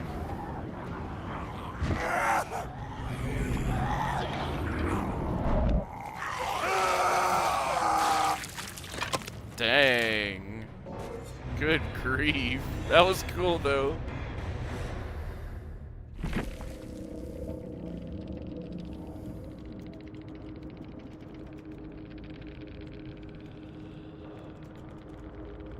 Here we go.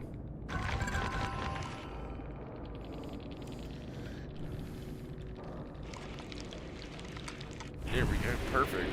Oh, hey, and we leveled up. Most excellent. That was awesome. Yeah, guys, feel free to chat a little bit if you want. Check the stream here. Yeah, we still got 5 of you watching. Feel free to chime in. There we go, got that. Excuse me, enter carrying a blood campaign by any means. Okay. Get this out of the way. Yep. Those two, blah blah. Play more Vecna. Now that I know what I'm doing with him. Kinda, sorta, kinda.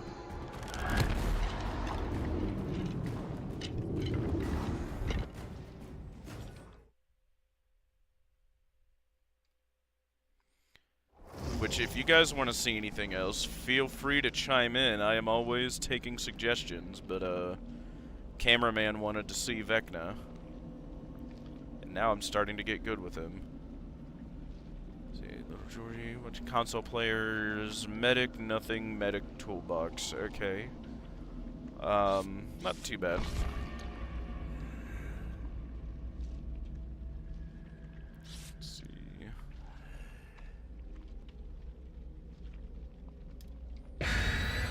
Alright, let's get it started in here. Let's get started. Hi, let's get... goodness, I'm sorry. Alright, Bloodshot, yeah, we won blood points. There we go. Now I actually got a feel for what his power is.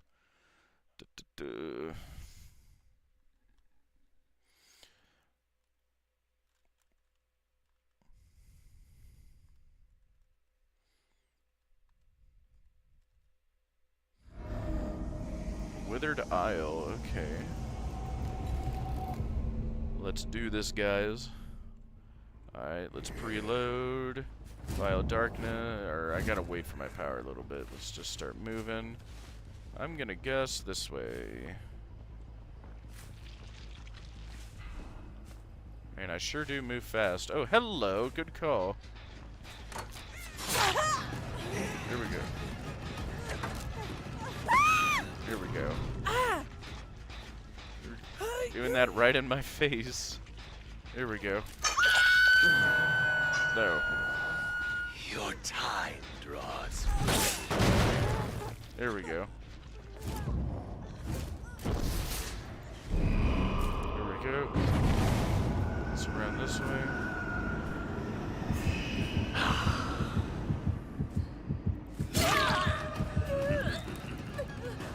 What?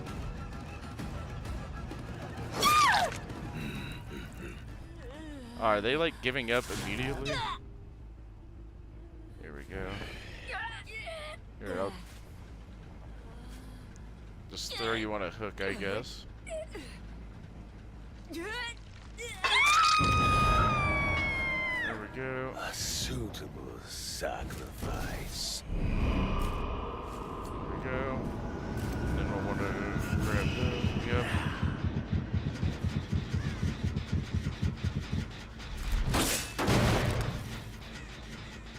Oh, good grief. Where's the other one?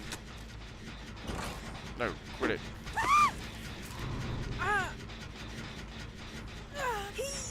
There.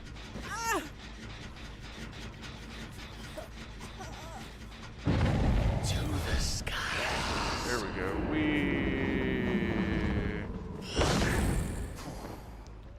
Alright. Yep, we don't use that.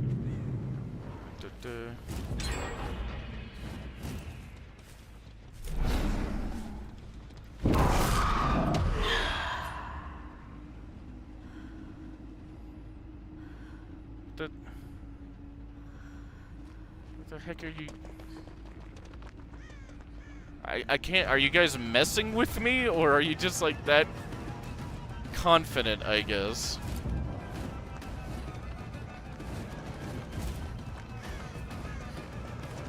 Like, do you actually want to play now? There we go. Like, I have no idea what's going on.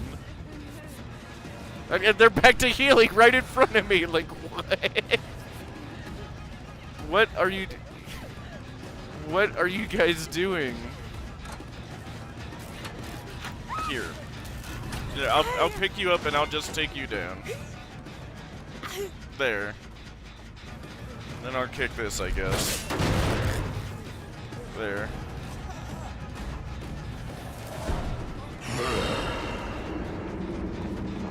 Boo. There. I guess you guys weren't really interested in a game to begin with. Which, if that's the case, I will farm you for blood points.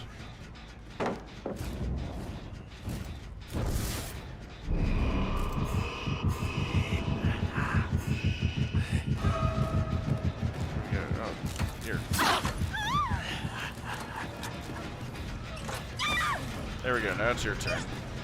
Alright. There. You go there.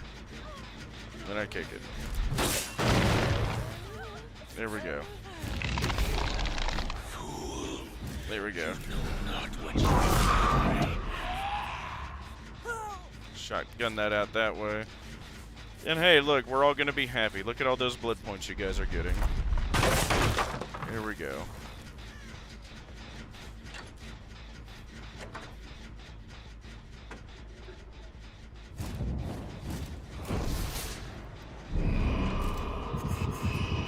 Yeah, I know you're all there. Is anyone out there? No. Okay. What, you guys don't want to hang out anymore? Like, what's going on?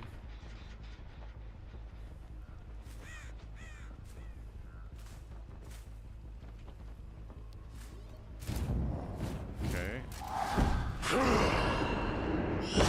Oh, whoops. Come on. There we go. Where'd the other ones go? Where'd the other ones go?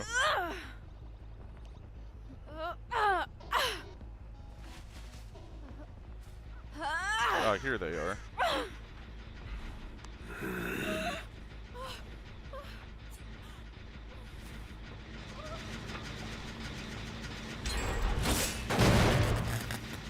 There we go, boo. Oh, yep. There you go, let you get a pallet stun. To be fair, you actually did surprise me there. Let's see. There we go. How many of you are here? Oh, there you are, yep. That's what I thought.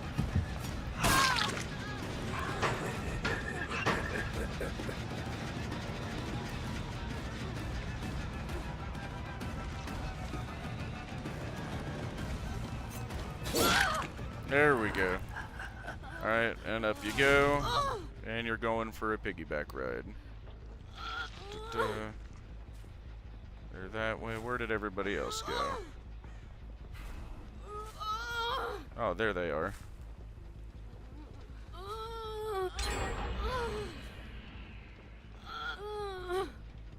There you go. Where'd this one go?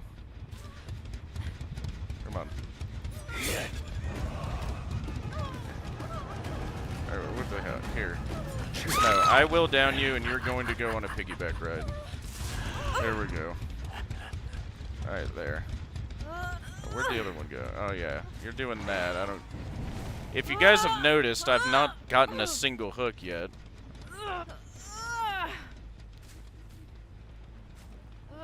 Like here, look. See,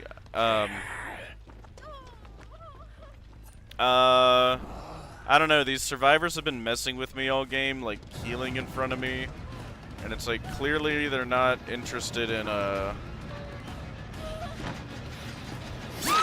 here. Like, and I'm trying to show you, yeah, look. Watch, I'll pick you up, I'll take you to the hook, but I won't hook you. Oh, okay, you're just doing that. Like, I'm not trying to hook you, you guys are so terrified. Here, I'll show you, see? Oh, and, well, I guess I can't because you guys keep running, for God's sakes.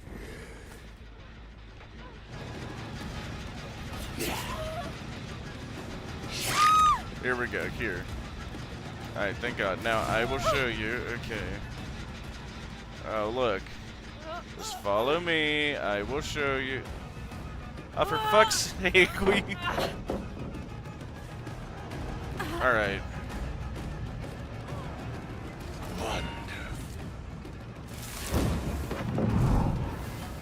Go.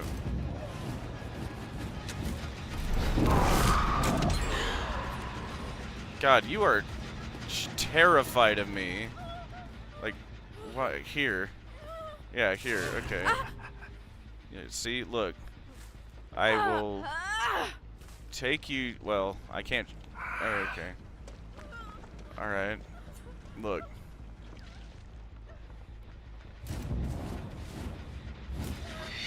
Impossible geometry. There we go. Start regressing. What tool to unravel?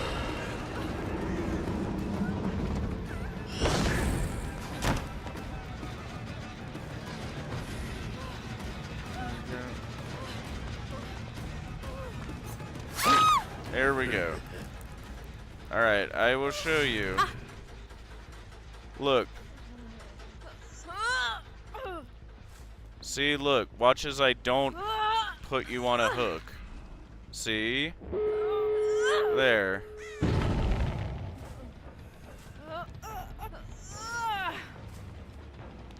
There we go. Alright. Alright, no. Come on. I will take you to the gate.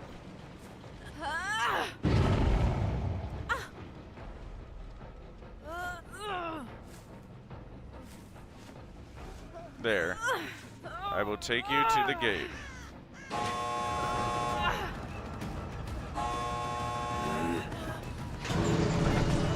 You were so terrified. Like, come on. Leave this place. There we go. Come on. I will take you to this gate one way or the other. There we go. Alright, come on. There. This way. There. There. Go. I was taking you to the gate the whole time. There. Alright. That was hilarious. Like, I have no idea what these guys were thinking the whole time.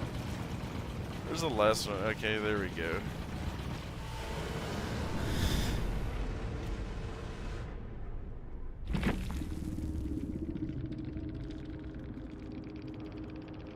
Getting to hook you, that was... There we go.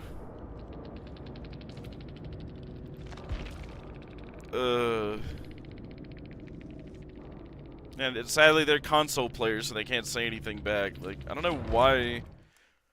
Are there that many people that still buy Xboxes and PlayStations in the modern day? Like, I would think most people would switch to PC.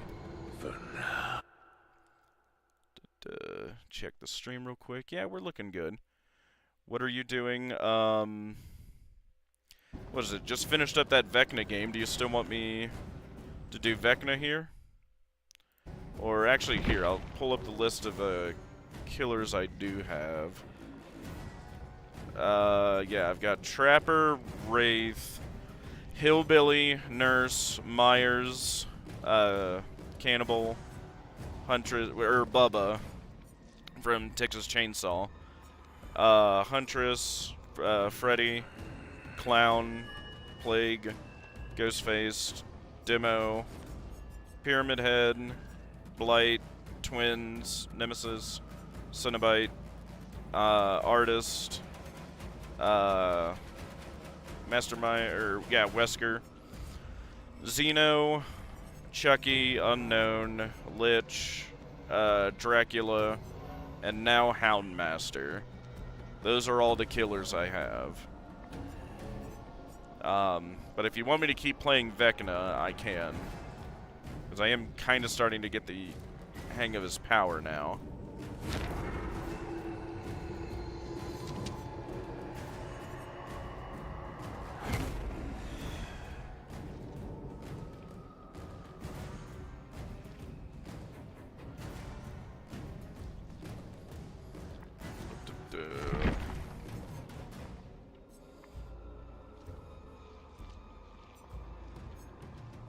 Oh, Chucky. Okay. Chucky I've been practicing a lot more with. Let's see. Gift of Devotion Friends, yep. Gift of Chucky. Here, do I have any more obsession stuff? Let's see. Save the best for last. Quiff, Dying Light, Grim Embrace, Furtive. Furtive might be good on Chucky.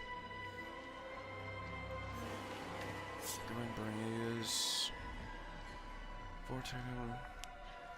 HT blocks all gens for 40 seconds. That might be good in the regular, because I know this won't do Dookie.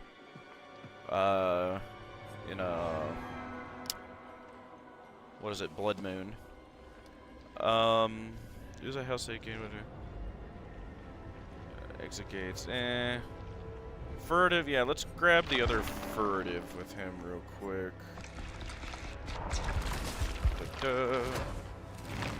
We've got more than enough blood points.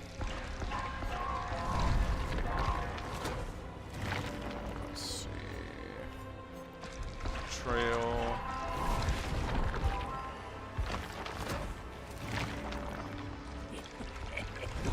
Go.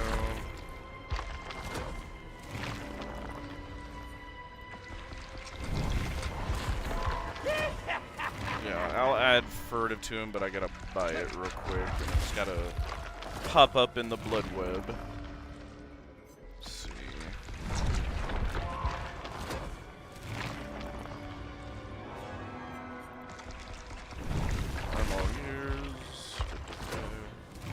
Looking for Furtive Chase.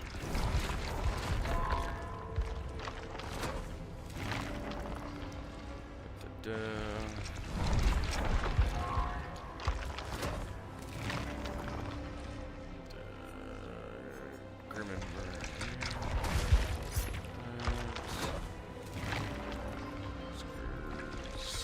Barbecue and chili.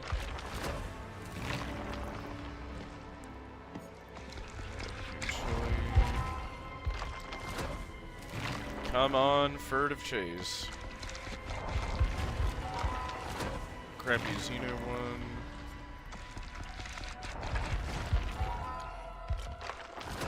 Let's see.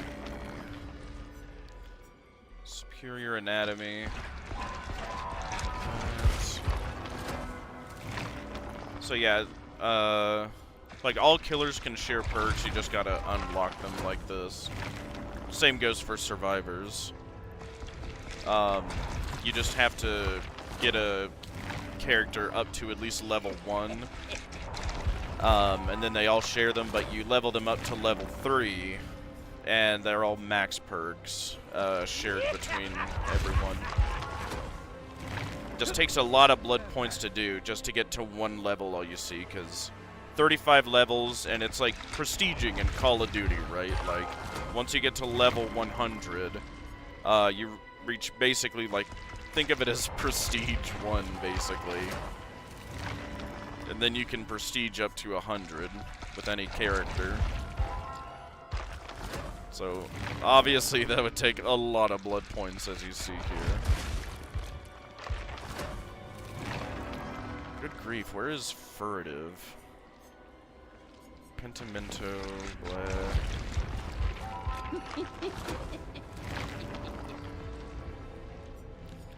That out of the way.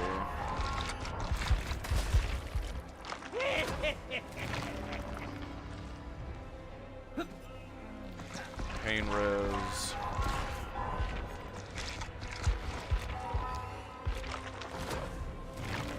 Let's see.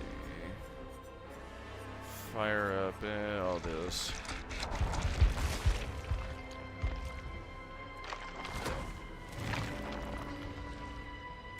Here, I'll just go ahead and put it on him. Swap Tinkerer for, where is it? Furtive chair. Ah, there it is. Oh, wait, I did get it. Okay, I'm an idiot. There we go.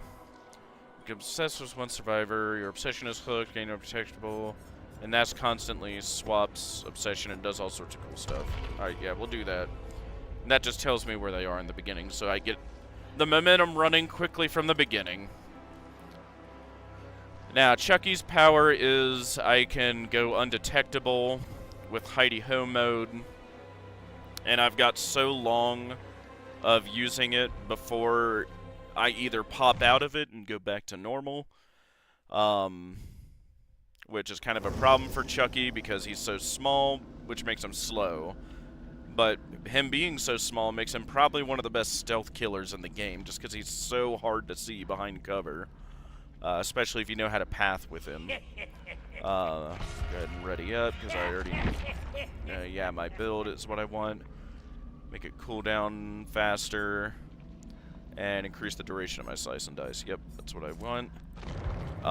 And the slice and dice is the other half of his power, where while you're within hidey-ho, you can kind of like pop up and go, ah, and just like charge forward as Chucky. But the neat part is, not only does it cover a lot of distance, if I run into a window or a pallet that's already down while I'm charging like that, he can scamper under the pallet or instantly vault something, which I'll show you in the match. And it's super cool because you can chain them on top of each other and just like keep running and running and running, and it's super funny when you pull it off. I'll see if I can do that this match. If you want to learn more about the Toy Shink weapon concept, go to FNAF and DBD. How will it work?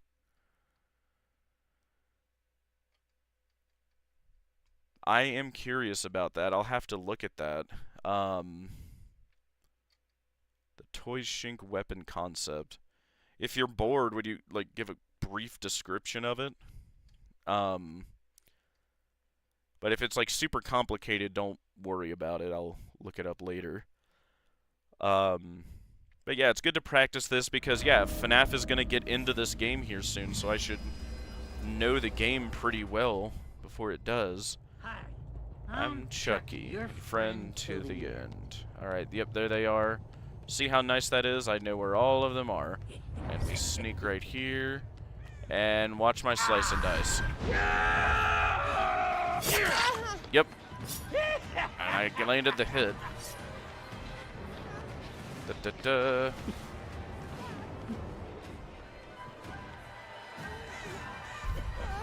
Yep.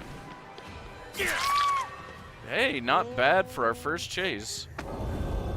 Aw, a disconnect already? Come on. It's one hook. It is one hook. There we go, see? Now we know to go over here. Slice and dicey. Or no, you ran this way. Yep. There we go.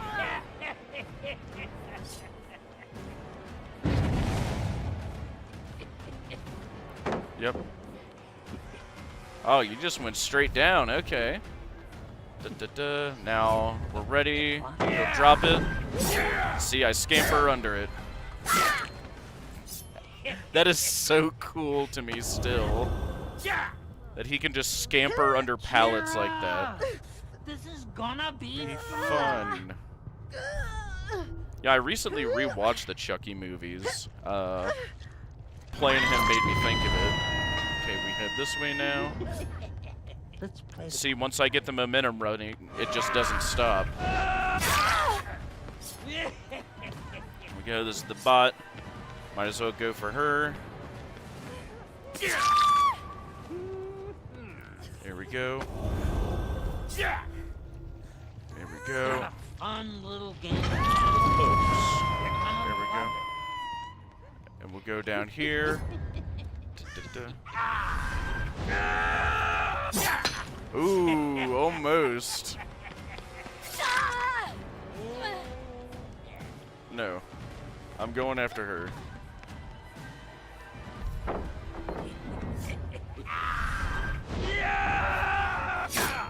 Here we go.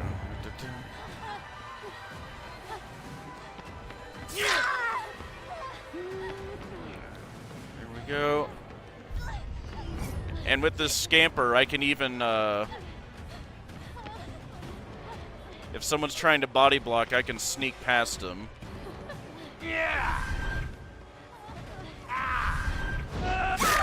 There we go.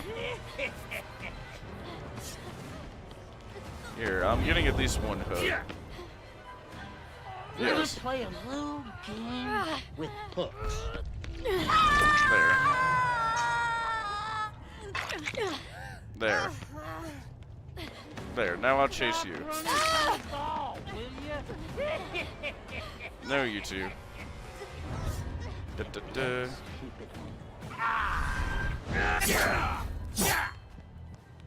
What the heck? I think I broke Chucky. Uh-oh. Uh-oh. I think I broke Chucky.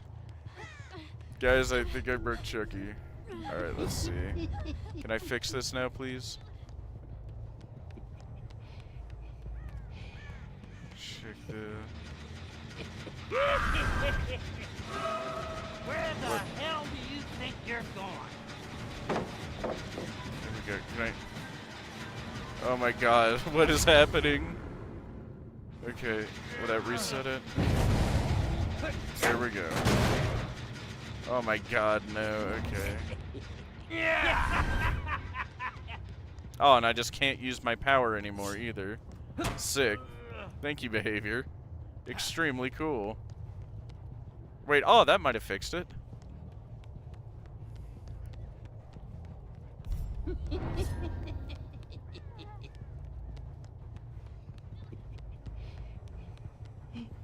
Da, da, da. It's such a shame when survivors just give up like that over one hook.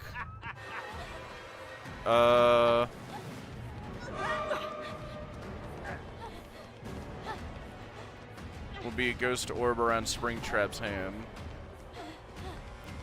I guess. There we go.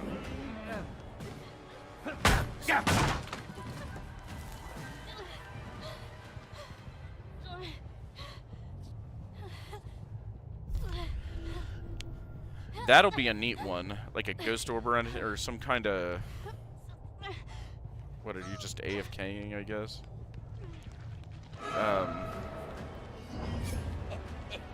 Some sort of power with remnant or something would also be neat. Okay, I can't use my power, I guess. I have no idea Chucky is broken. It's a good thing I've got it on stream, I guess. I think I broke it in Chucky. Yeah, I just can't use my power anymore. Sick. You saw it here first, folks.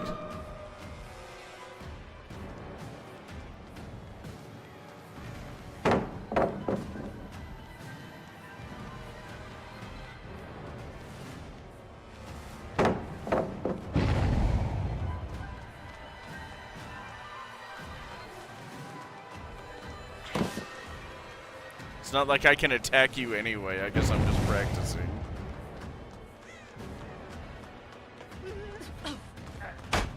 There we go. That got me out of that.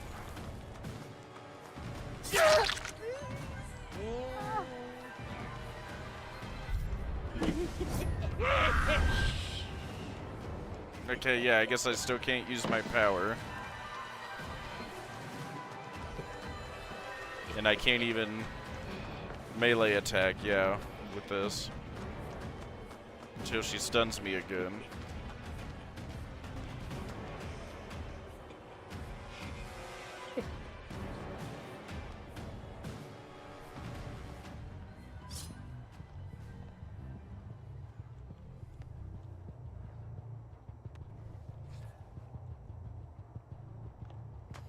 Yeah, my power's broken anyway. You're good, big guy.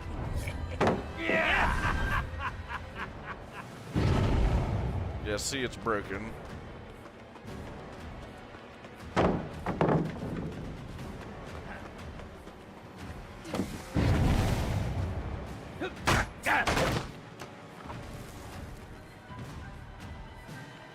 Good grief. 20 out of 10 gameplay. But I mean, you know what? Hey, what I really blame is the Nia giving up over me getting one hook.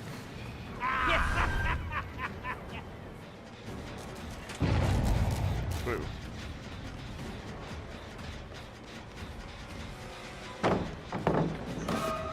You're mine.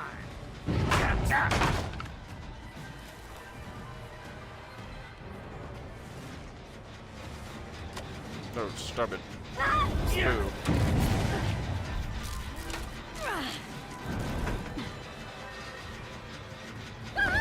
Come on. There we go.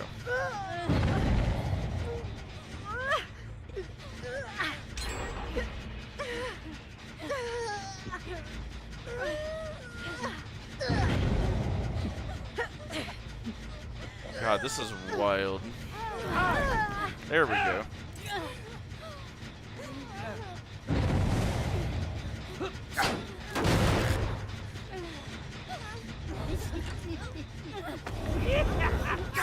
Pick you up.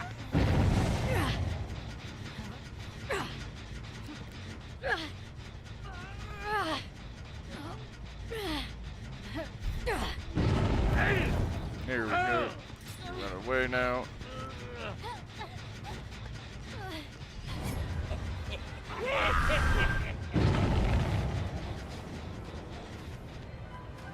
Alright, fine, I'll go mess with them then. Yeah, see, oh, cool, like, that was me holding the right trigger, but if I let it go immediately... Oh, okay. I guess you were just done. Dipshit. Oh, yeah, because you're just straight up AFK. So I'll just throw you on a hook then.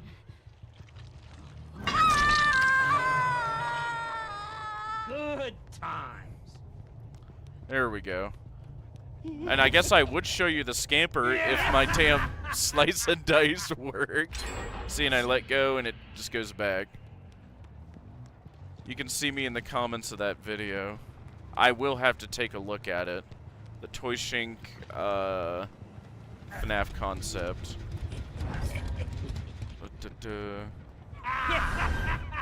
See, will this work?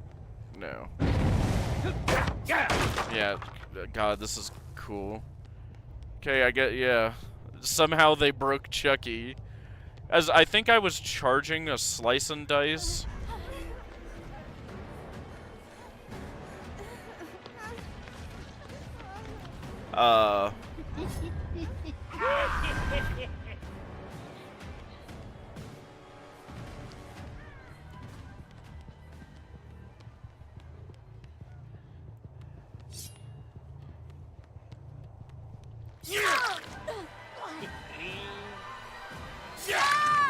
Yeah, you're just straight up AFK.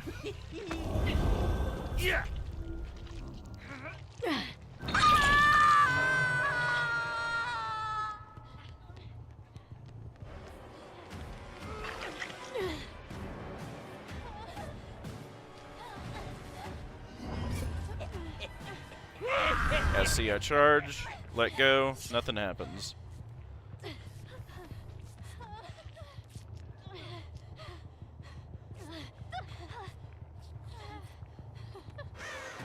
I don't have time for this shit.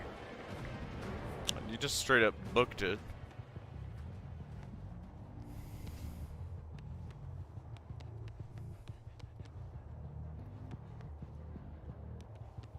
Okay. Yeah, no, you're just AFK. Run, dipshit!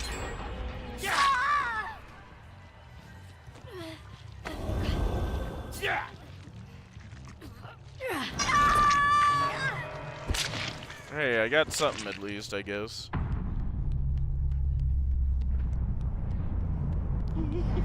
Yeah, see, I would be able to scamper over this if my power worked.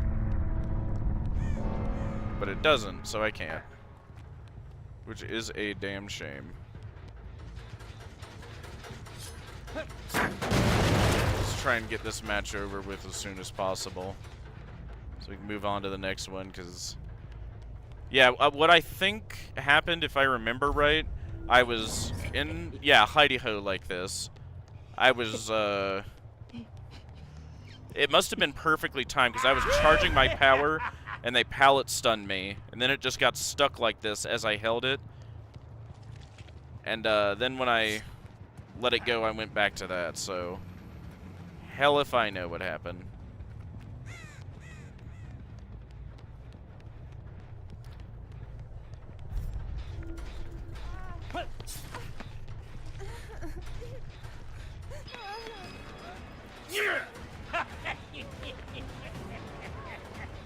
There, wait. No, go to the... Go to the... I stopped attacking it. Okay, like I've got... Here, just do the damn gens so we can get out of here. Here, come on.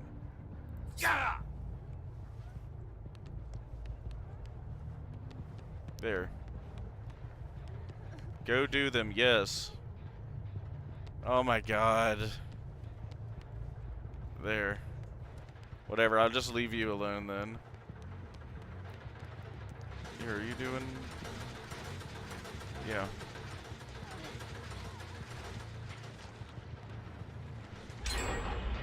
No, you're good. Yeah, just do them so we can get out of here. Yeah, come on. Is this one down here?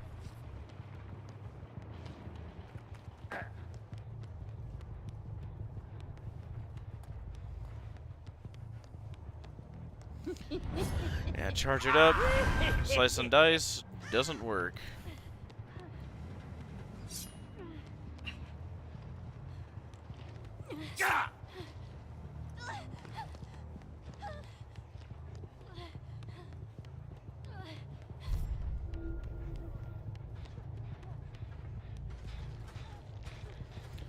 Five Nights at Freddy's and Dead by Daylight, how it will work.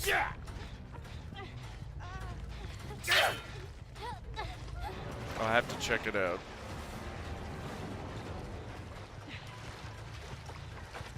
Which I don't know. I might do that on stream or like check it out after the fact, but I will let you know there. Finally.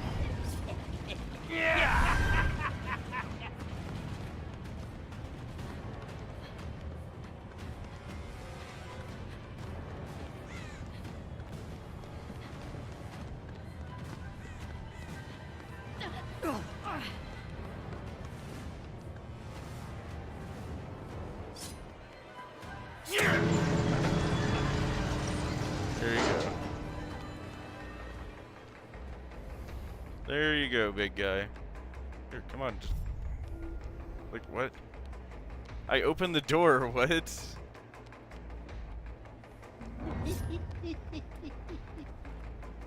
Okay, the bot left. Alright. There we go. I open... There you go. There you go. Here, try to stun me. There we go.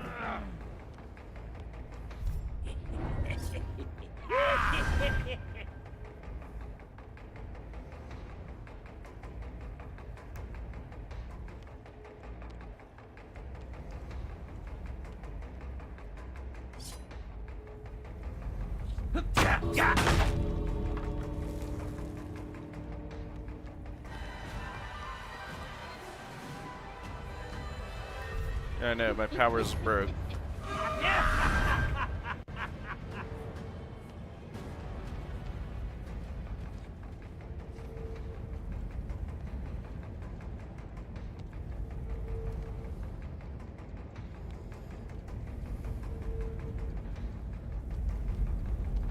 There you go, you're good. Alright, there we go. I was like, yeah, I don't know. You.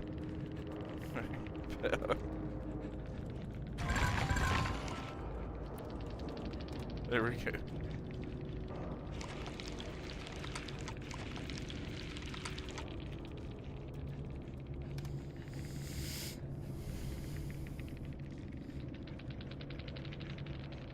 Here we go. I know they can't say anything back, but it is what it is. There we go. There, now let's try that again and see if we can play this without my power completely breaking.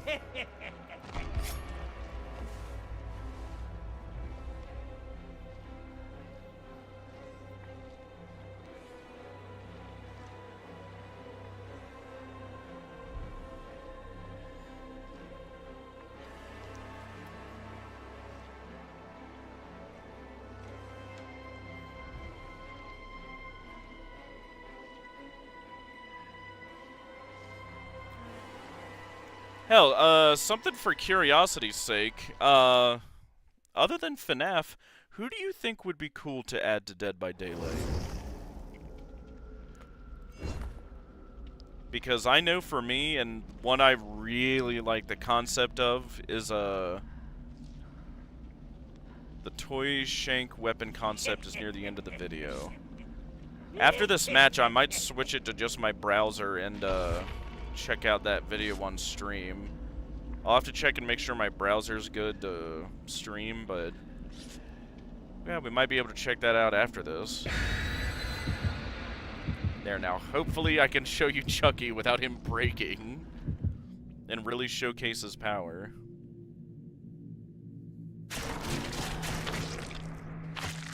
Is this... Yep.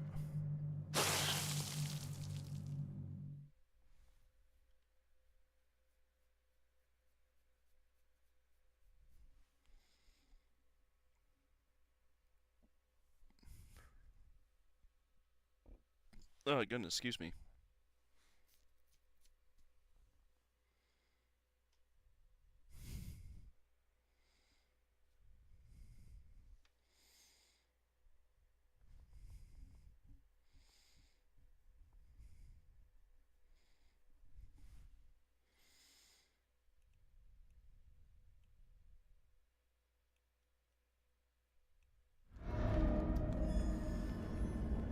Carrie. Where do I think I've heard of that horror movie, but I don't think I've seen it. There they all are.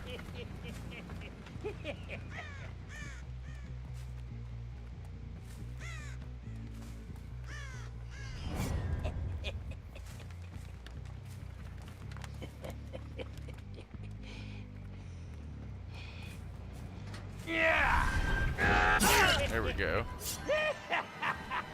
Oh, he got a little combobulated.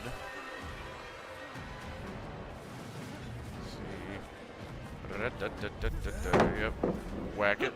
There we go. Alright, now I can scamper. Let's see. Alright, drop the pallet, please. Yep. Okay. Well. You did actually wait to stun me, so fair enough. There we go. We'll transition to you now, then. Yep. Oh, okay. Slick. There we go. Fuck it.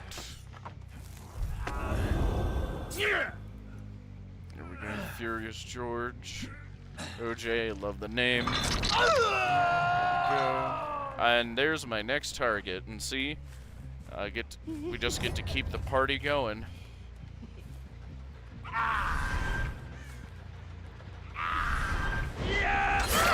There we go.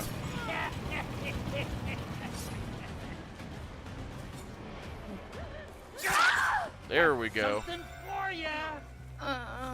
Oh, come on. Come on. There we go. Up you go. Ooh. And a new obsession.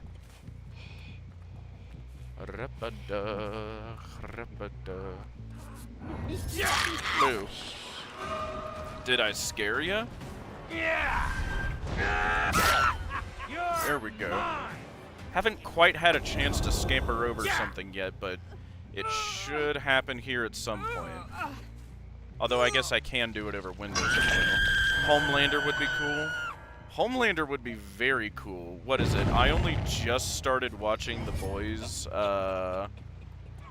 what is it? Like the past year. You're mine.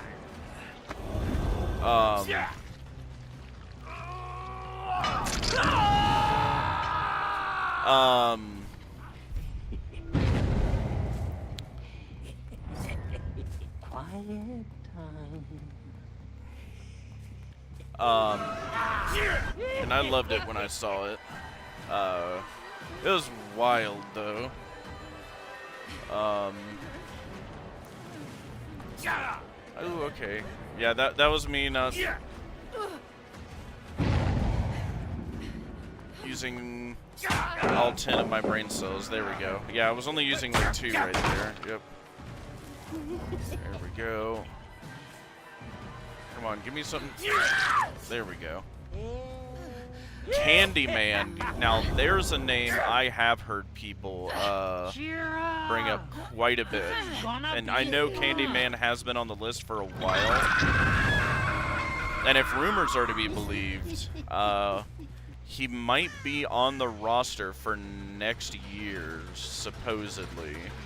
Get back to this.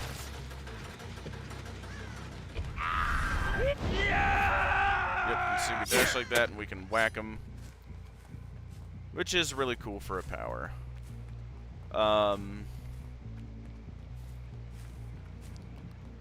Check Shack here. Yeah, nothing at Shack. Nothing at that one. Yep. They're all gonna be over there. Ooh, someone's over here.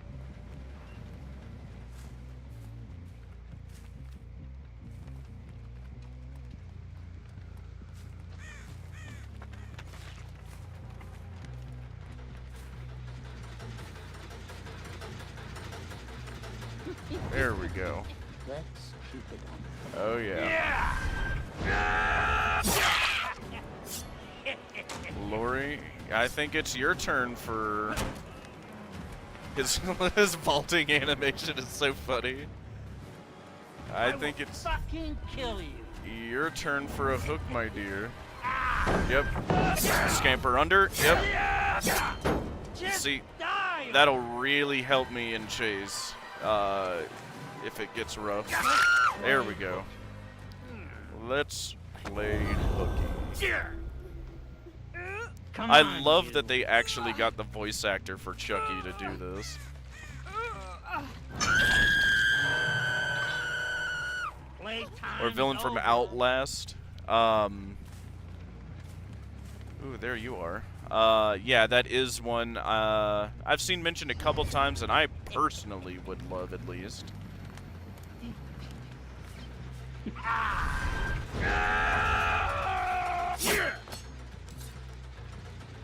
Oh, come Come on, where are you at? I've also seen Dead Space mentioned. Oh, there you are. Oh, turned too hard. Fake it. Not quite. Dead Space and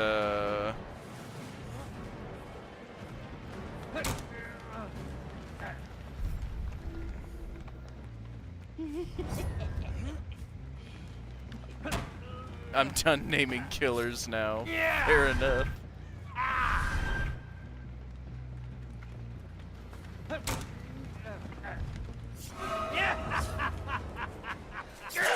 There we go. Something for you, pisshead.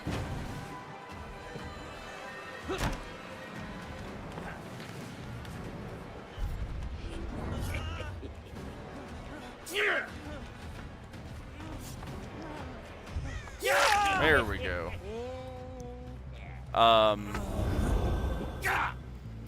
But me personally, one killer I really, and I swear this will be the last one, want to come to the game is Slender Man. I really want Slender Man, and I have seen him on a lot of lists.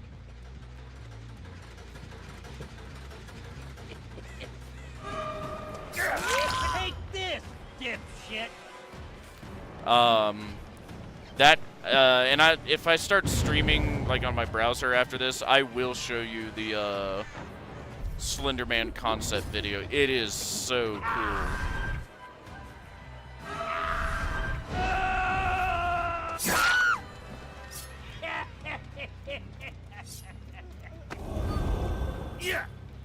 Oh, cute. Okay.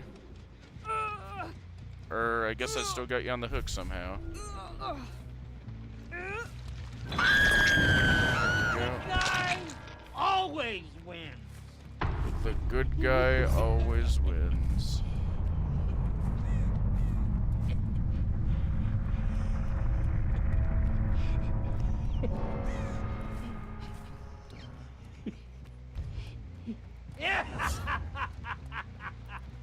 Oh yeah, right over here.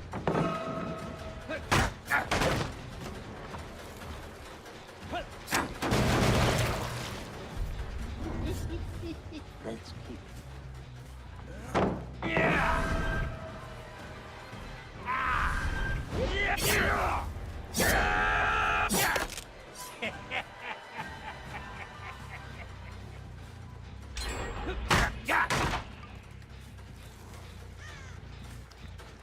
Yep. You're mine, asshole. There we go. Dipshit. Oh, you're coming with me, big guy. Run right back to your safety. Not fast enough. His vaulting animation is so funny. There we go. Let's play a little game with hooks.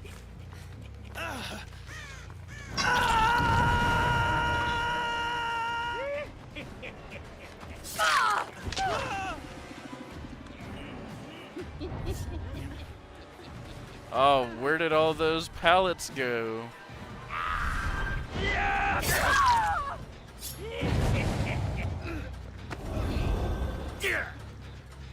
Tis a shame, tisn't it?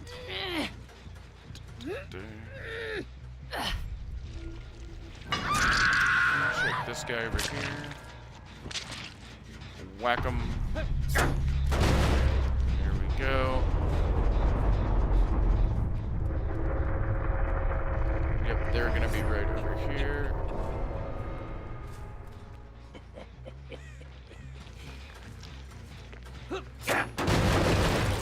Or maybe not. See? And it extends my scamper. So you can do it like comically long. If you can chain windows and pallets, you can just go stupid far and fast with Chucky. And it's honestly really funny. Because he'll just keep going, the whole way. Here, whack this. There we go. Get them all regressing. And just patrol it because they kind of 3-gen themselves. So now I don't even need to go to that part of the map anymore. Ooh, someone was over here because this stopped regressing.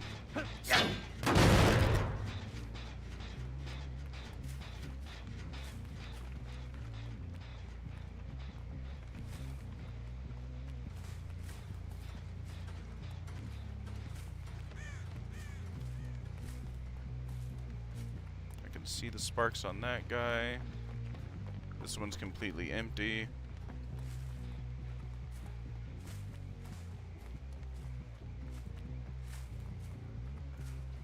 Like that.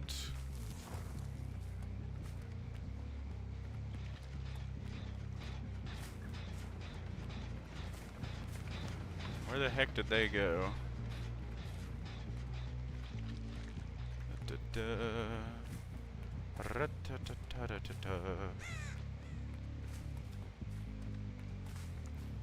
No one wants to take chase? Oh yeah, someone was over here.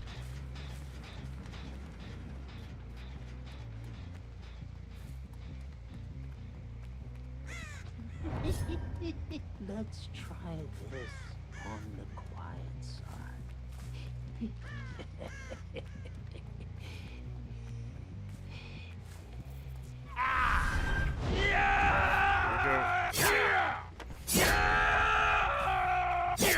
Just like how comically far I can go. Ooh, someone was here.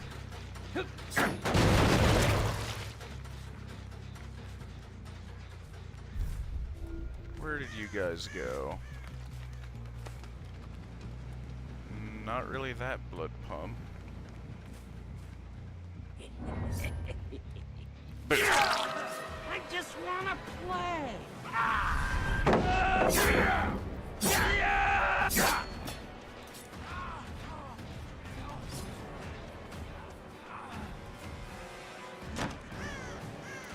Run, run, run as fast as you can. You can't run from me. I'm Mr. Chucky Man. Here we go. And I bet my biscuits your buddy is nowhere near here. He is furiously working on those gens back there right now. Yep. Don't worry. Shouldn't be too long. Probably shouldn't now. have threw it that early.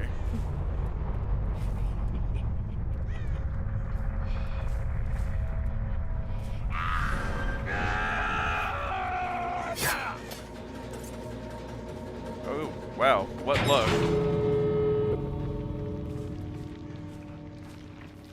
Oh, where did you go?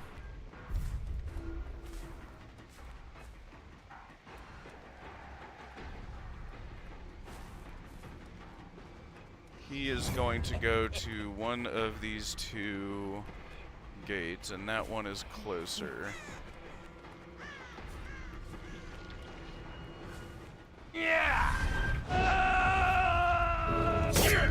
Ah, damn it, it didn't do it. Asshole.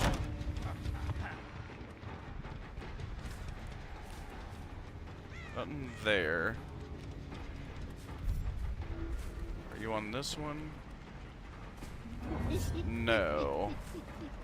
But I can see it from here. I can see that one from here.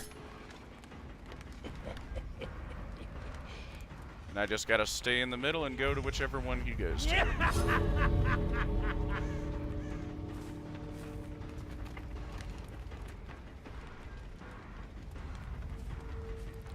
Yeah, nothing there, nothing there. Good, we got Heidi Ho back.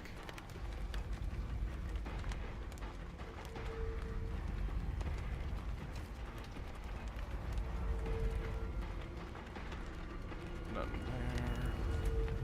Nothing there. Oh, yep, there we go.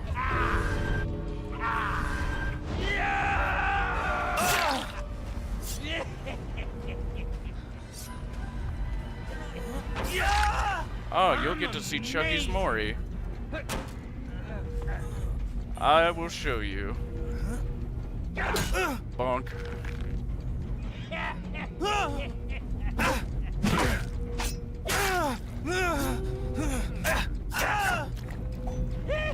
That's what you get when you play with dolls! God, the voice actor had so much fun with that. Here we go.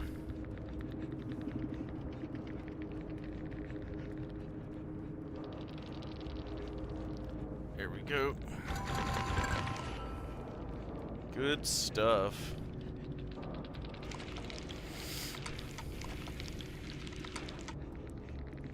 Yeah, how many blood points did we get? Good grief. 368,000. Good grief. Let's see. We'll do this. And yeah, and then I'll see if I can switch over to browser for you. There, hit that. Hit that. Put that on that. There you go, get that out of my screen. Yeah, blah, blah, blah. Alright, now chill here while I see if I can...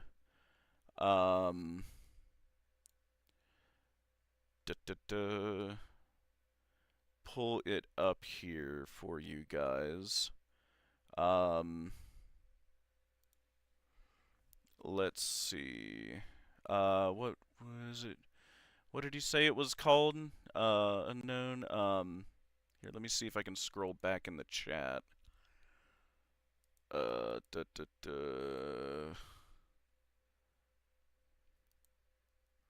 Let's see. Oh, there we go. Five Nights at Freddy's in Dead by Daylight. How will it work? Let's see. I didn't run Dead by Daylight. How will it work? Is it by Brinzor? Here, let me see if I can switch the stream to my browser.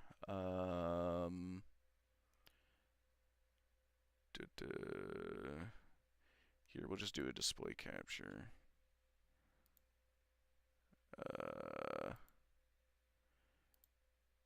Yeah, there we go. Alright, yeah, because that's a game capture, display. Here, I'll see if it's working as well. Pull up my stream on another one. Let's see.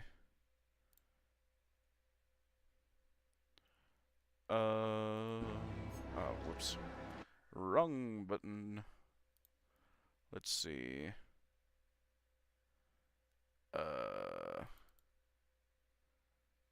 Yes. Can I switch to that one? Yes. Okay, there we go. Perfect. Seems to be working. So yeah, let me go back to this. Is it by this guy? Burnshoff here. God, this is a long video.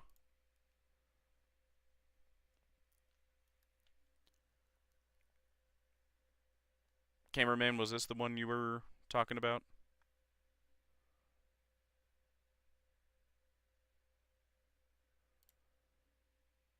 Oh, yes. Okay, perfect. So perfect. Hello, Snorts. It's me again. I promised you all that I'd be making a DBD Check this concept out. video, and here it is. 5 months later. Do you want me to watch the whole thing, I'm or sorry, just like a I've been particular busy part not of it? working on the game I'm supposed to be working on.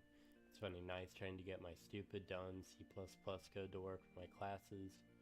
But now that I have this sudden unexplainable burst of inspiration, I'm ready to share my concept with you all. So after all this time, here it is. To preface, this concept won't be as rigid as most concepts you've probably seen. For things like killer powers, perks, and When did you post? potential 3 months character ago. lore, I only have one idea to offer since designing things like that takes time, and that is the meat of these bones after all. But for things like map offerings, potential realms, or the killer's weapon, I'll throw out a few ideas just to, I don't know, spread ideas or something. Anyways, I should also note that I'll try to put visuals on screen when relevant, but this video will be nowhere near as edited as my old stuff was, so enjoy some DBD gameplay as B-roll, or you could just listen to this like a podcast.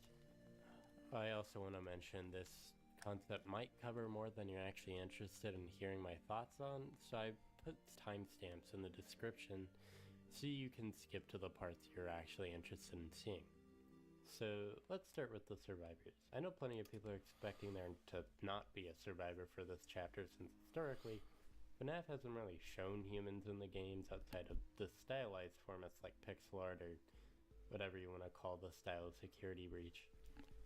I don't So care if you such watch as the is whole like video. 100% say that we'll What's get the at least specific one. part you wanted me to In see fact, I'm then? gonna go as far as to say that we'll get two, much like the Survivor other difficulties in this game's perks, the history. killer, Resident Evil. Springtrap's power, One of these survivors serves narrative perks, purpose, and the other cosmetics, serves maps, charms, iconic cosmetic purpose. collection.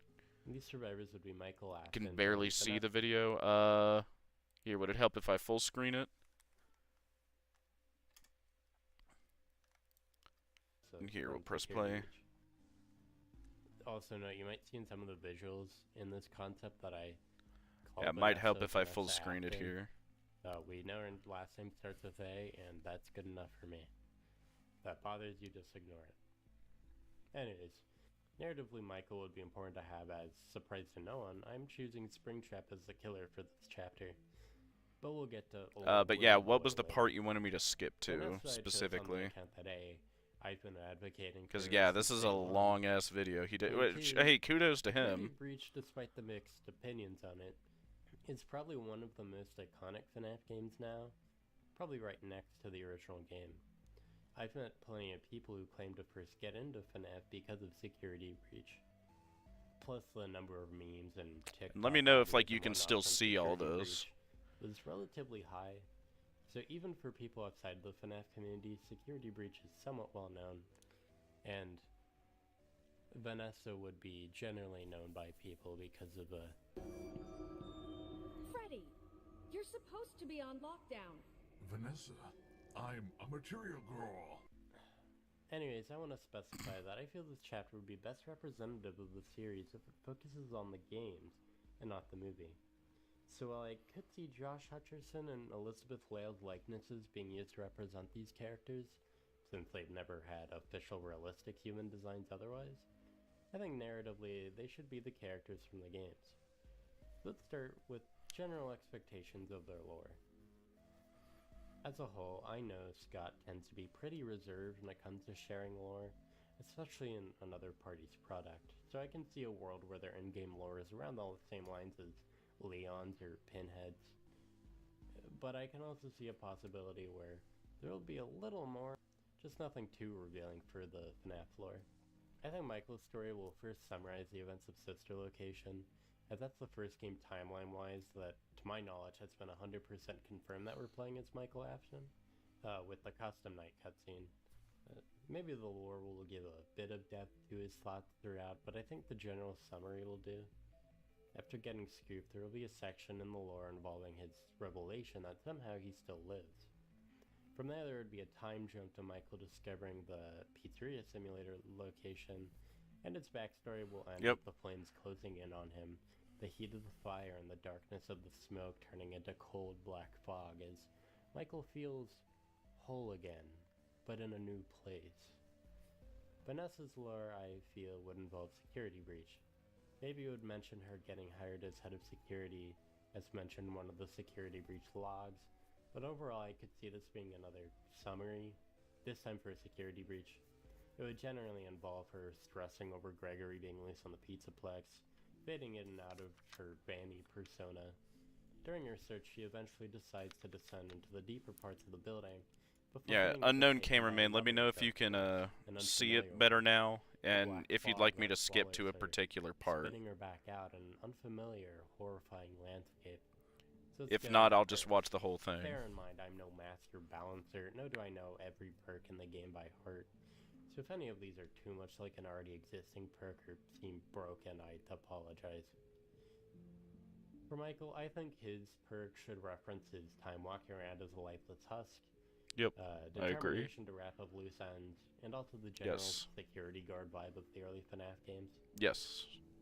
The first perk I've come up with is called Deathless Resolve. Given Ooh. caught between life and death, you do all you can to help.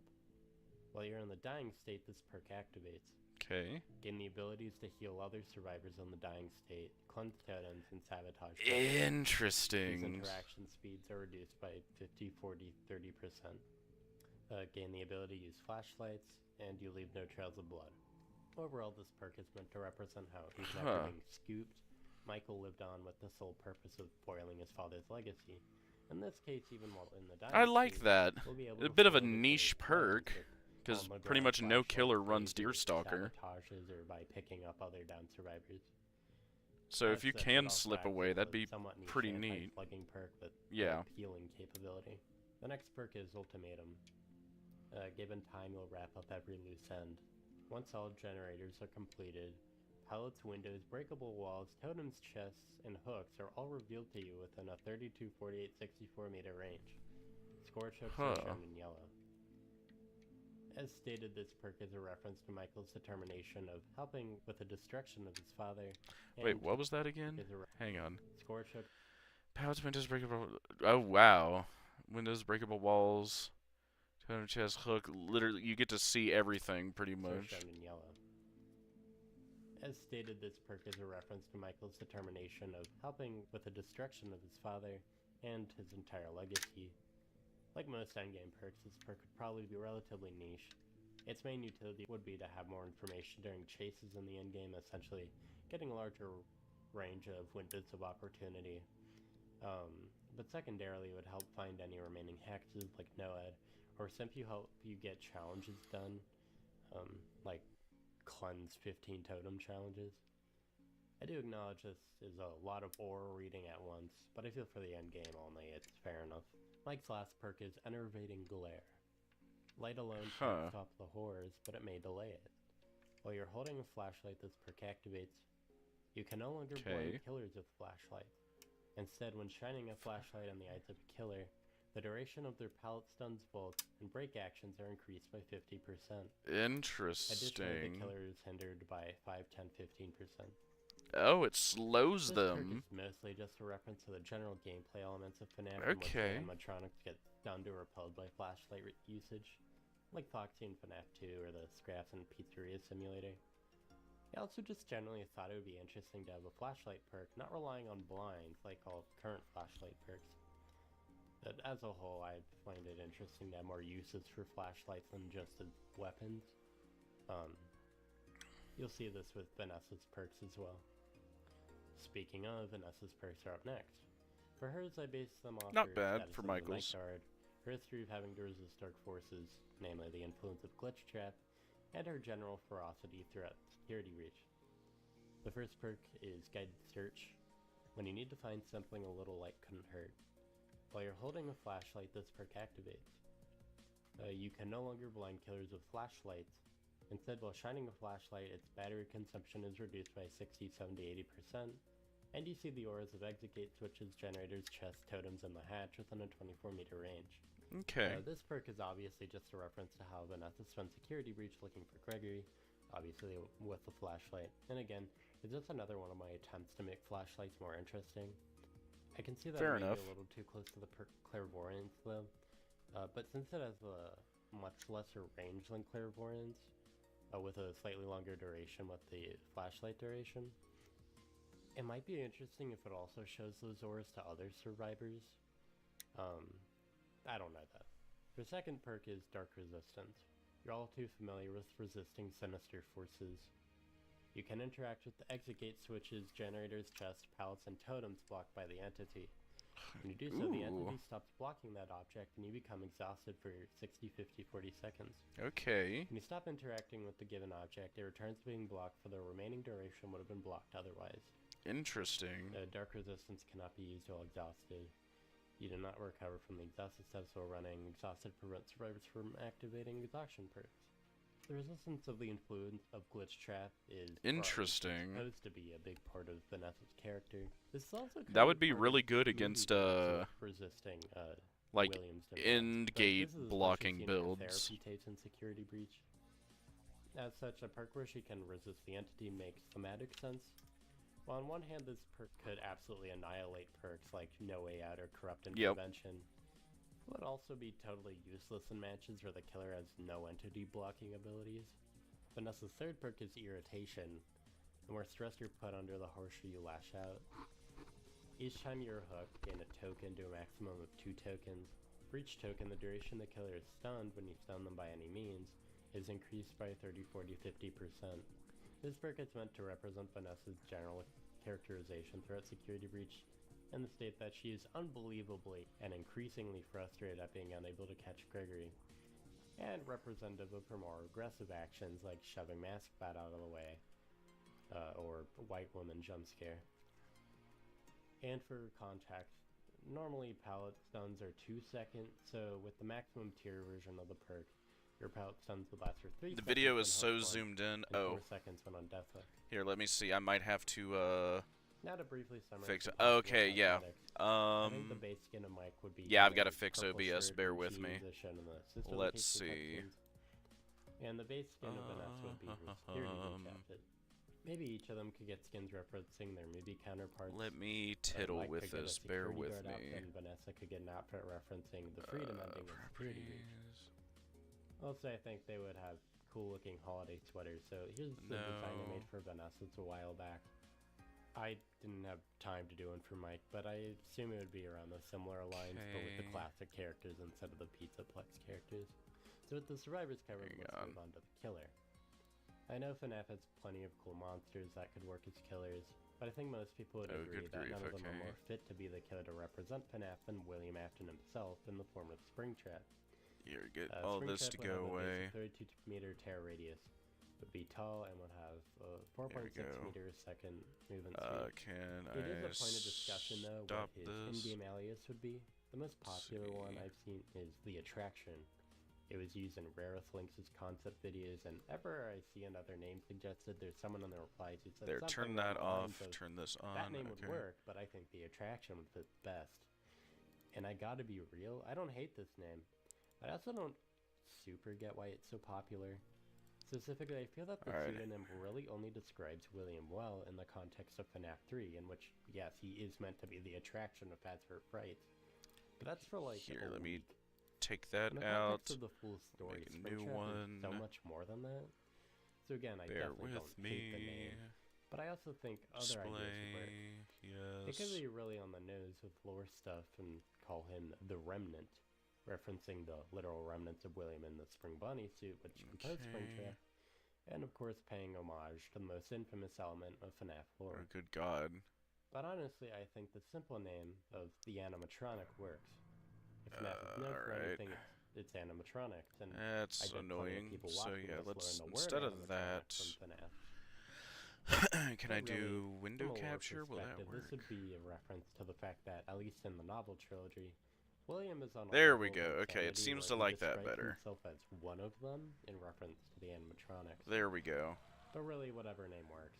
I'm not uninstalling DBD even if they name him something like the Here, Dude in let the me Rabbit Suit. Aside, Check let's my cover the stream, see interesting how it part, looks now. Springtrap's killer power. For licensed killers, there are a few things that need to be done to make the killer feel Okay, like so it's himself. still doing that. Some obvious things are utilized. Hey, it's good to know for browsing as well now. But I think above all else, Skip I think that it's important for a ahead, licensed so- killer's power to carry the same thematic feel as their source Yeah, material. hi. A good example of this is Chucky, who, in the movies, causes There we panic, go. hysteria. It's known to be hiding anywhere at any time. His power not only lets him go undetectable, but for survivors shows illusory go. footsteps everywhere, making survivors panic whether those steps are just in their head or if Chucky Why has actually come to kill them. is this In doing FNAF's this? case, I think the most significant horror theme of the franchise Good is grief. claustrophobia, You both see, relating this to is the physical annoying constraints part of in offices or desks within of, animatronic suits. and also more OBS. emotional claustrophobia, as a way to put it. Let's see. In this case, I mostly mean people who in one way or another have become trapped emotionally in some way. Like Henry and Michael dedicating their later years of their lives for nothing more than ending the horrors William caused. Or Vanessa being stuck with the glitch trap in her head. In terms of iconography, it's also worth calling out jump scares, monitoring, and animatronics as key elements of the map. I have no idea You why can this best is summarize doing this gameplay like there from this. games of keeping animatronics from jump scaring you while you work as a night guard. So with Alright, those that was a elements bit in mind, better. here's my suggestion for the killer power. It's a little complex, but if nothing else, it is about the length, if not shorter than the alien's power. Oh god, why But is this killer power I call this so Bound in zoomed Agony. in? His legacy is a path paved with agony, where consequences of his murders live on, twisted into horrors of their own. If only he had been monitored as closely back then as he must be now. Okay. Special ability jump scare. Press the power button to charge jump scare. When ready, press the attack button to unleash a Windows, flag screen. fade. Survivors within 8 meters scream and become tethered to the point the jump Yeah, scare here, I'll- occurred at by yeah, 10 pause joules it. of agony. Tethered survivors Or- cannot move. There we go. Okay. You see, this is what we get. I've never done this before. Alright, kind of shrink it down. Yeah, that might be what I've got to do here. Shrink it down. Move over here. I don't know why OBS did that like that to start with. Let's see when I can kind of fit this in. Okay. Okay. Okay. Alright. Squeeze that in. Take the... yeah. That's about what we want. There, now can you see it okay?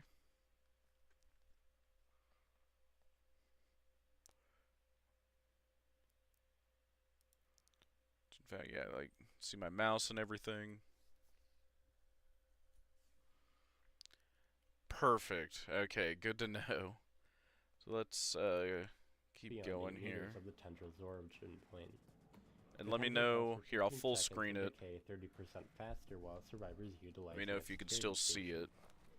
If a tethered survivor is injured, the tendril connected to them breaks. If a tethered survivor is put into the dying state, they are I'll sent to an move you animatronic suit. over Special here. map feature security stations. 7 security stations are scattered across the map. Survivors can interact with these stations to see the auras of animatronic suits and Springtrap. Once the camera station Jump is used for 10 scare. seconds, it then must recharge. Special map Bound in feature agony, animatronics. okay. One side of animatronic suit, survivors Here, let me read it on my own, because we missed a bunch, and I'll just read on my own. Legacy is a path paved with agony, yes. While consequences of his murders live on, twisted into horrors of their own. If only he had been monitored as closely back then as he must be now. Press the power button to charge a jump scare, okay? This is perfect. Once ready, press the attack button to unleash a loud scream. Yep. Survivors within 8 meters of the 8 meters scream and become tethered to the point the jump scare occurred by the tendrils of agony. Huh, okay. Tethered survivors cannot move beyond 8 meters of the tendril's origin point. Okay. The tendrils last for 15 seconds and decay 10% faster while a survivor is utilizing a security station. Okay. If a tethered survivor is injured, the tendril connected to them breaks. Okay. Oh, okay, so it's just for getting a hit in. Okay. If a tethered survivor is put into the dying state, they are sent into an animatronic suit. Ooh, interesting. Okay. You see, this is what I'm talking about. And hey, you're right. This is what I would be looking for. Special map features. Security stations. Ooh. 7 security stations are scattered across the map. Survivors can interact with these stations to see the auras, yep, of animatronic suits and Springtrap. Although I would also like, instead of animatronic suits, like, maybe if Springtrap, yeah, had animatronics, or like that would randomly roam the map, like having, the core four, Freddy, Bonnie, Foxy, Chica, just randomly roaming the map and attacking survivors would be neat. But it would be tough, I admit, to balance that. Because Nemesis only gets 2 zombies, while William would have 4 animatronics, plus himself. But yeah, let's keep reading. 7 securities across the map. Survivors can interact with these stations to see the auras of animatronic suits and Springtrap. Once a camera station is used for 10 seconds, it must then recharge. Oh, okay, like losing power. Yep, I like that. Special map feature, animatronics. While inside of animatronic suits, survivors are unable to make out their surroundings. Okay. And can be sacrificed as if they were on a hook. Oh, okay, yep. Survivors in suits have their auras hidden. Ooh.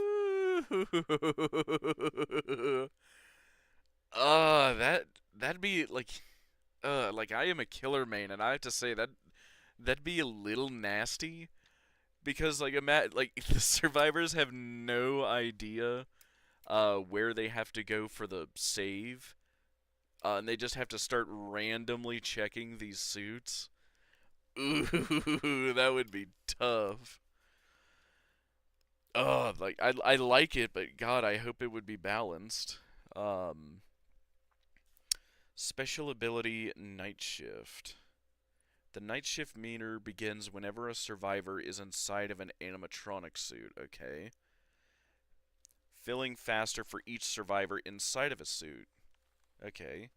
During Night Shift, he becomes undetectable, and up to 2 empty animatronic suits will stand up. Ah, yep, and patrolling the trial, yep.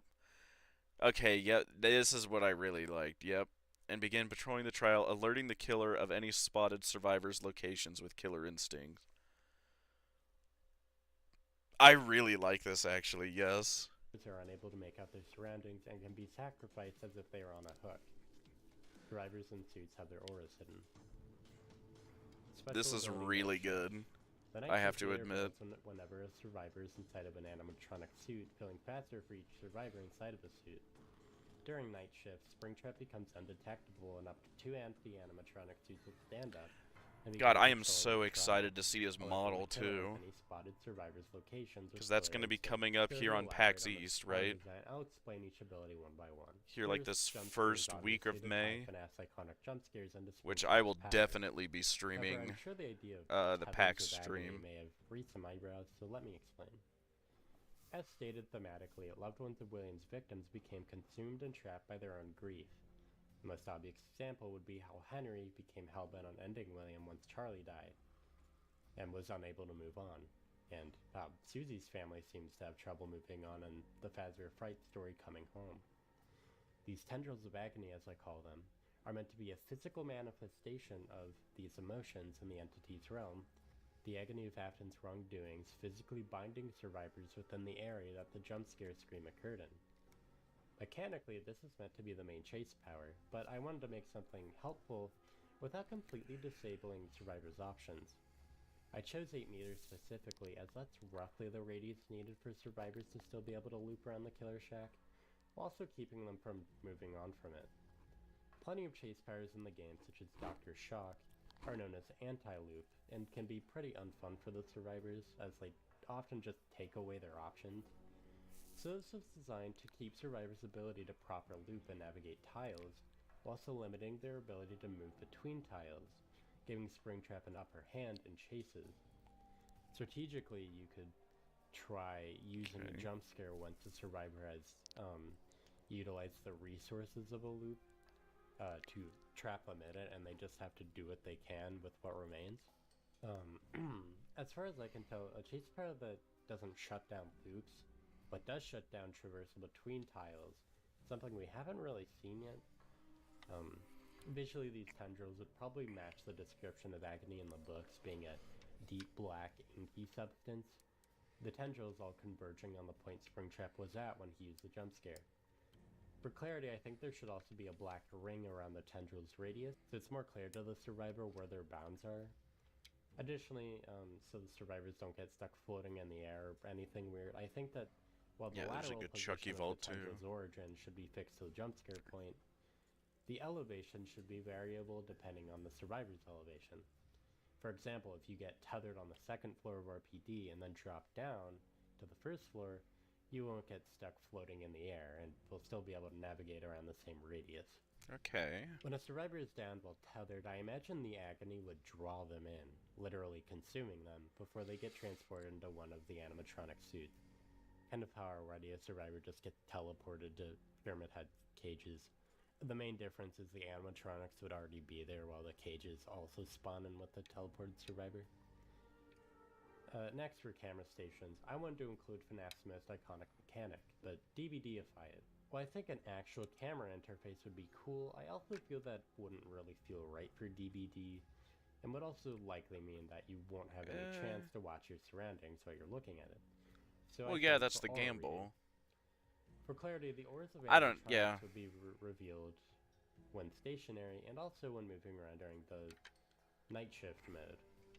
Since their silhouettes may be hard to decipher from far away, especially when they're like slumped over, I think each of them should be color-coded, so like Foxy would be red, Bonnie would be blue, Chip would be yellow, I would etc. prefer some sort of And these colors would match security whatever, cameras the the survivors have to stuffed use, icons and are on the that there on may the be HUD. even like little mini games But in maybe there, for not like accessibility, in full addition to the ones, suit but auras being like different colors, maybe the auras um, should have different patterns for colorblind individuals. what is it? because Some of like those the stupid animatronic little silhouettes aren't clear from a distance. games that would pop up on the The harder camera modes of focus Ultimate causes Custom tendrils of Night. agony to decay faster as a means to give them more functionality beyond just information.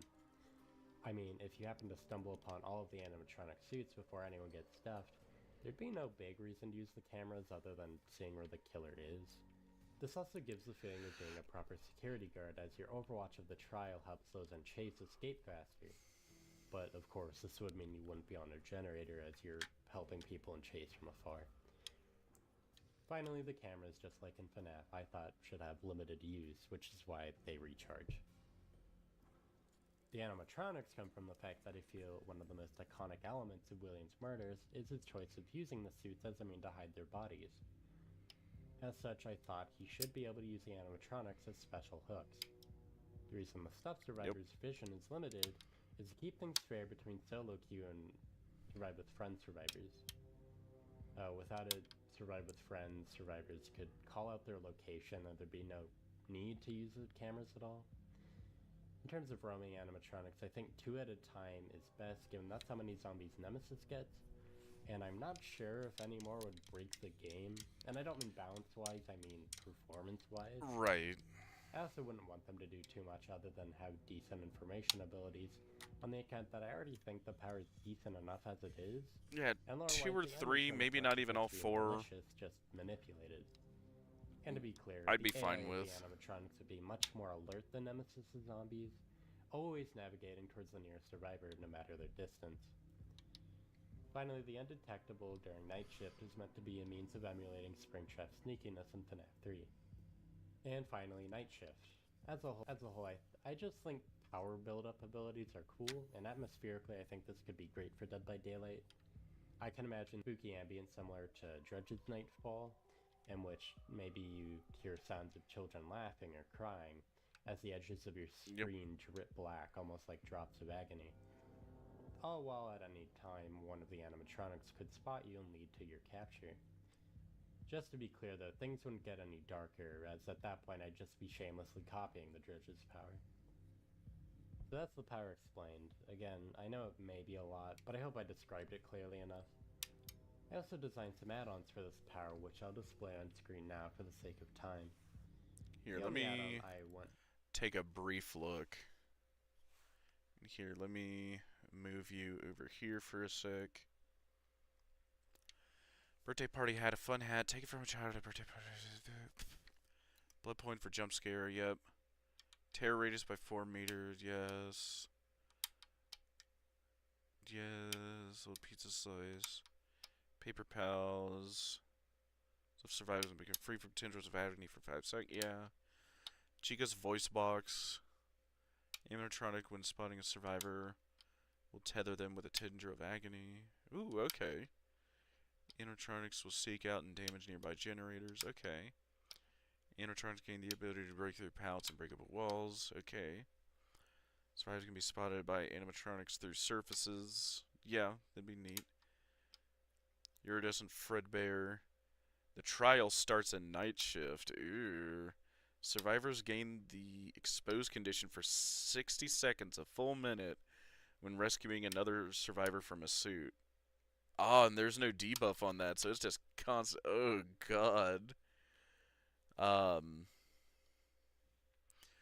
Box of scraps.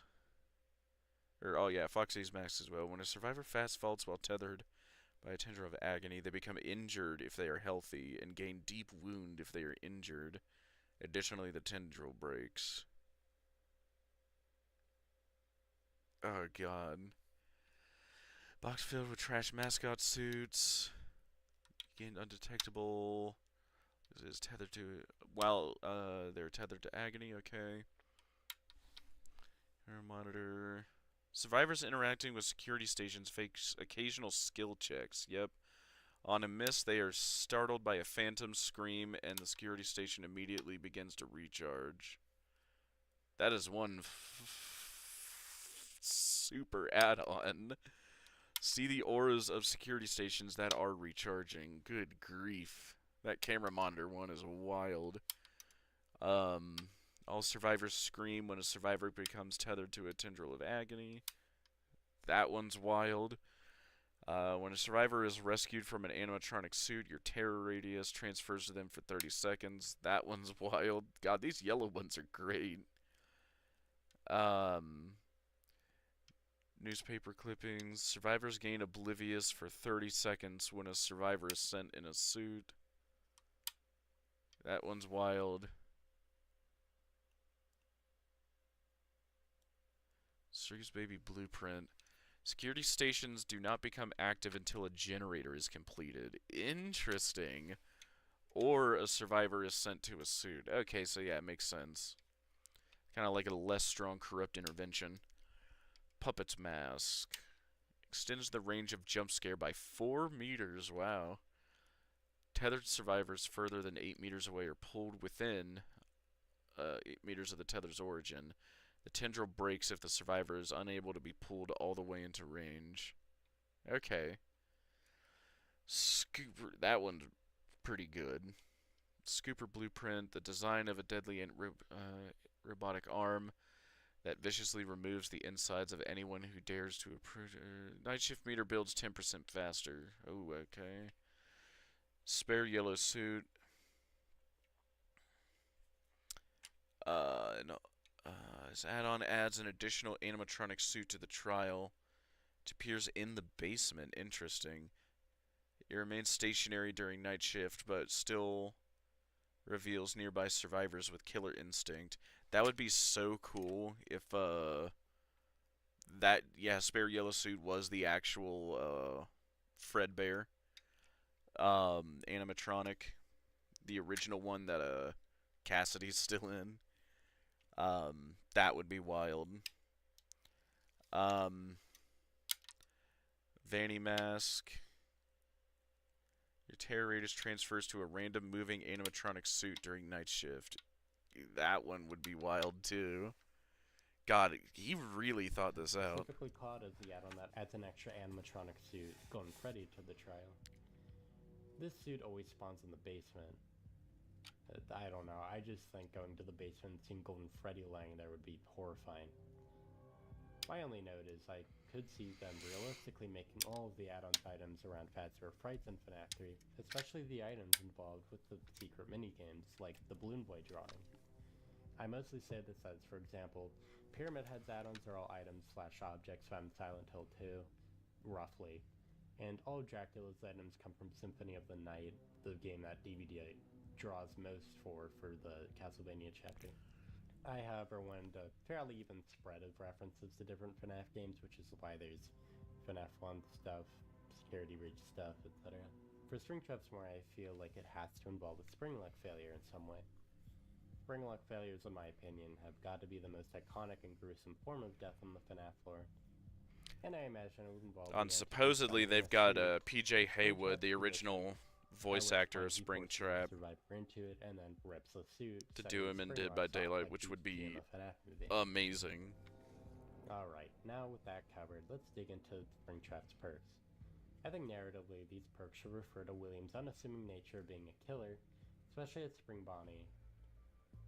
His general nature of luring in the gullible to get his kills, and his sneakiness of disposing of his victims' bodies.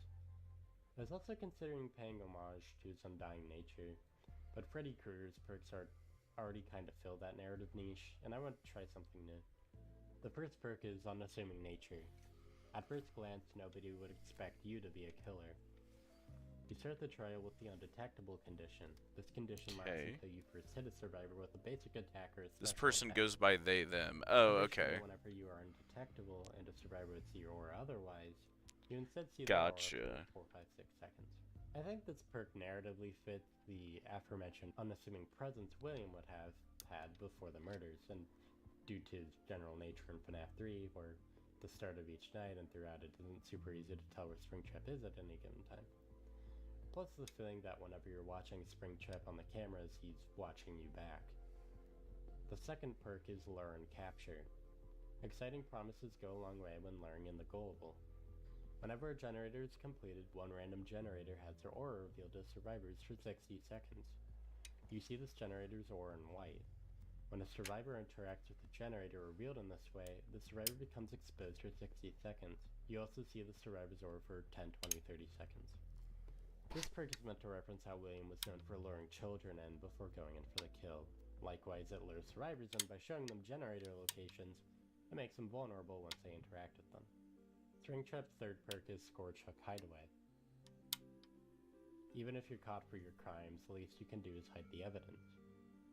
At the start of the trial, 4 random hooks are changed into Scourge Hooks. You see their auras in white. So long as the survivor is hooked on a Scourge Hook, all survivors gain the blindness status effect.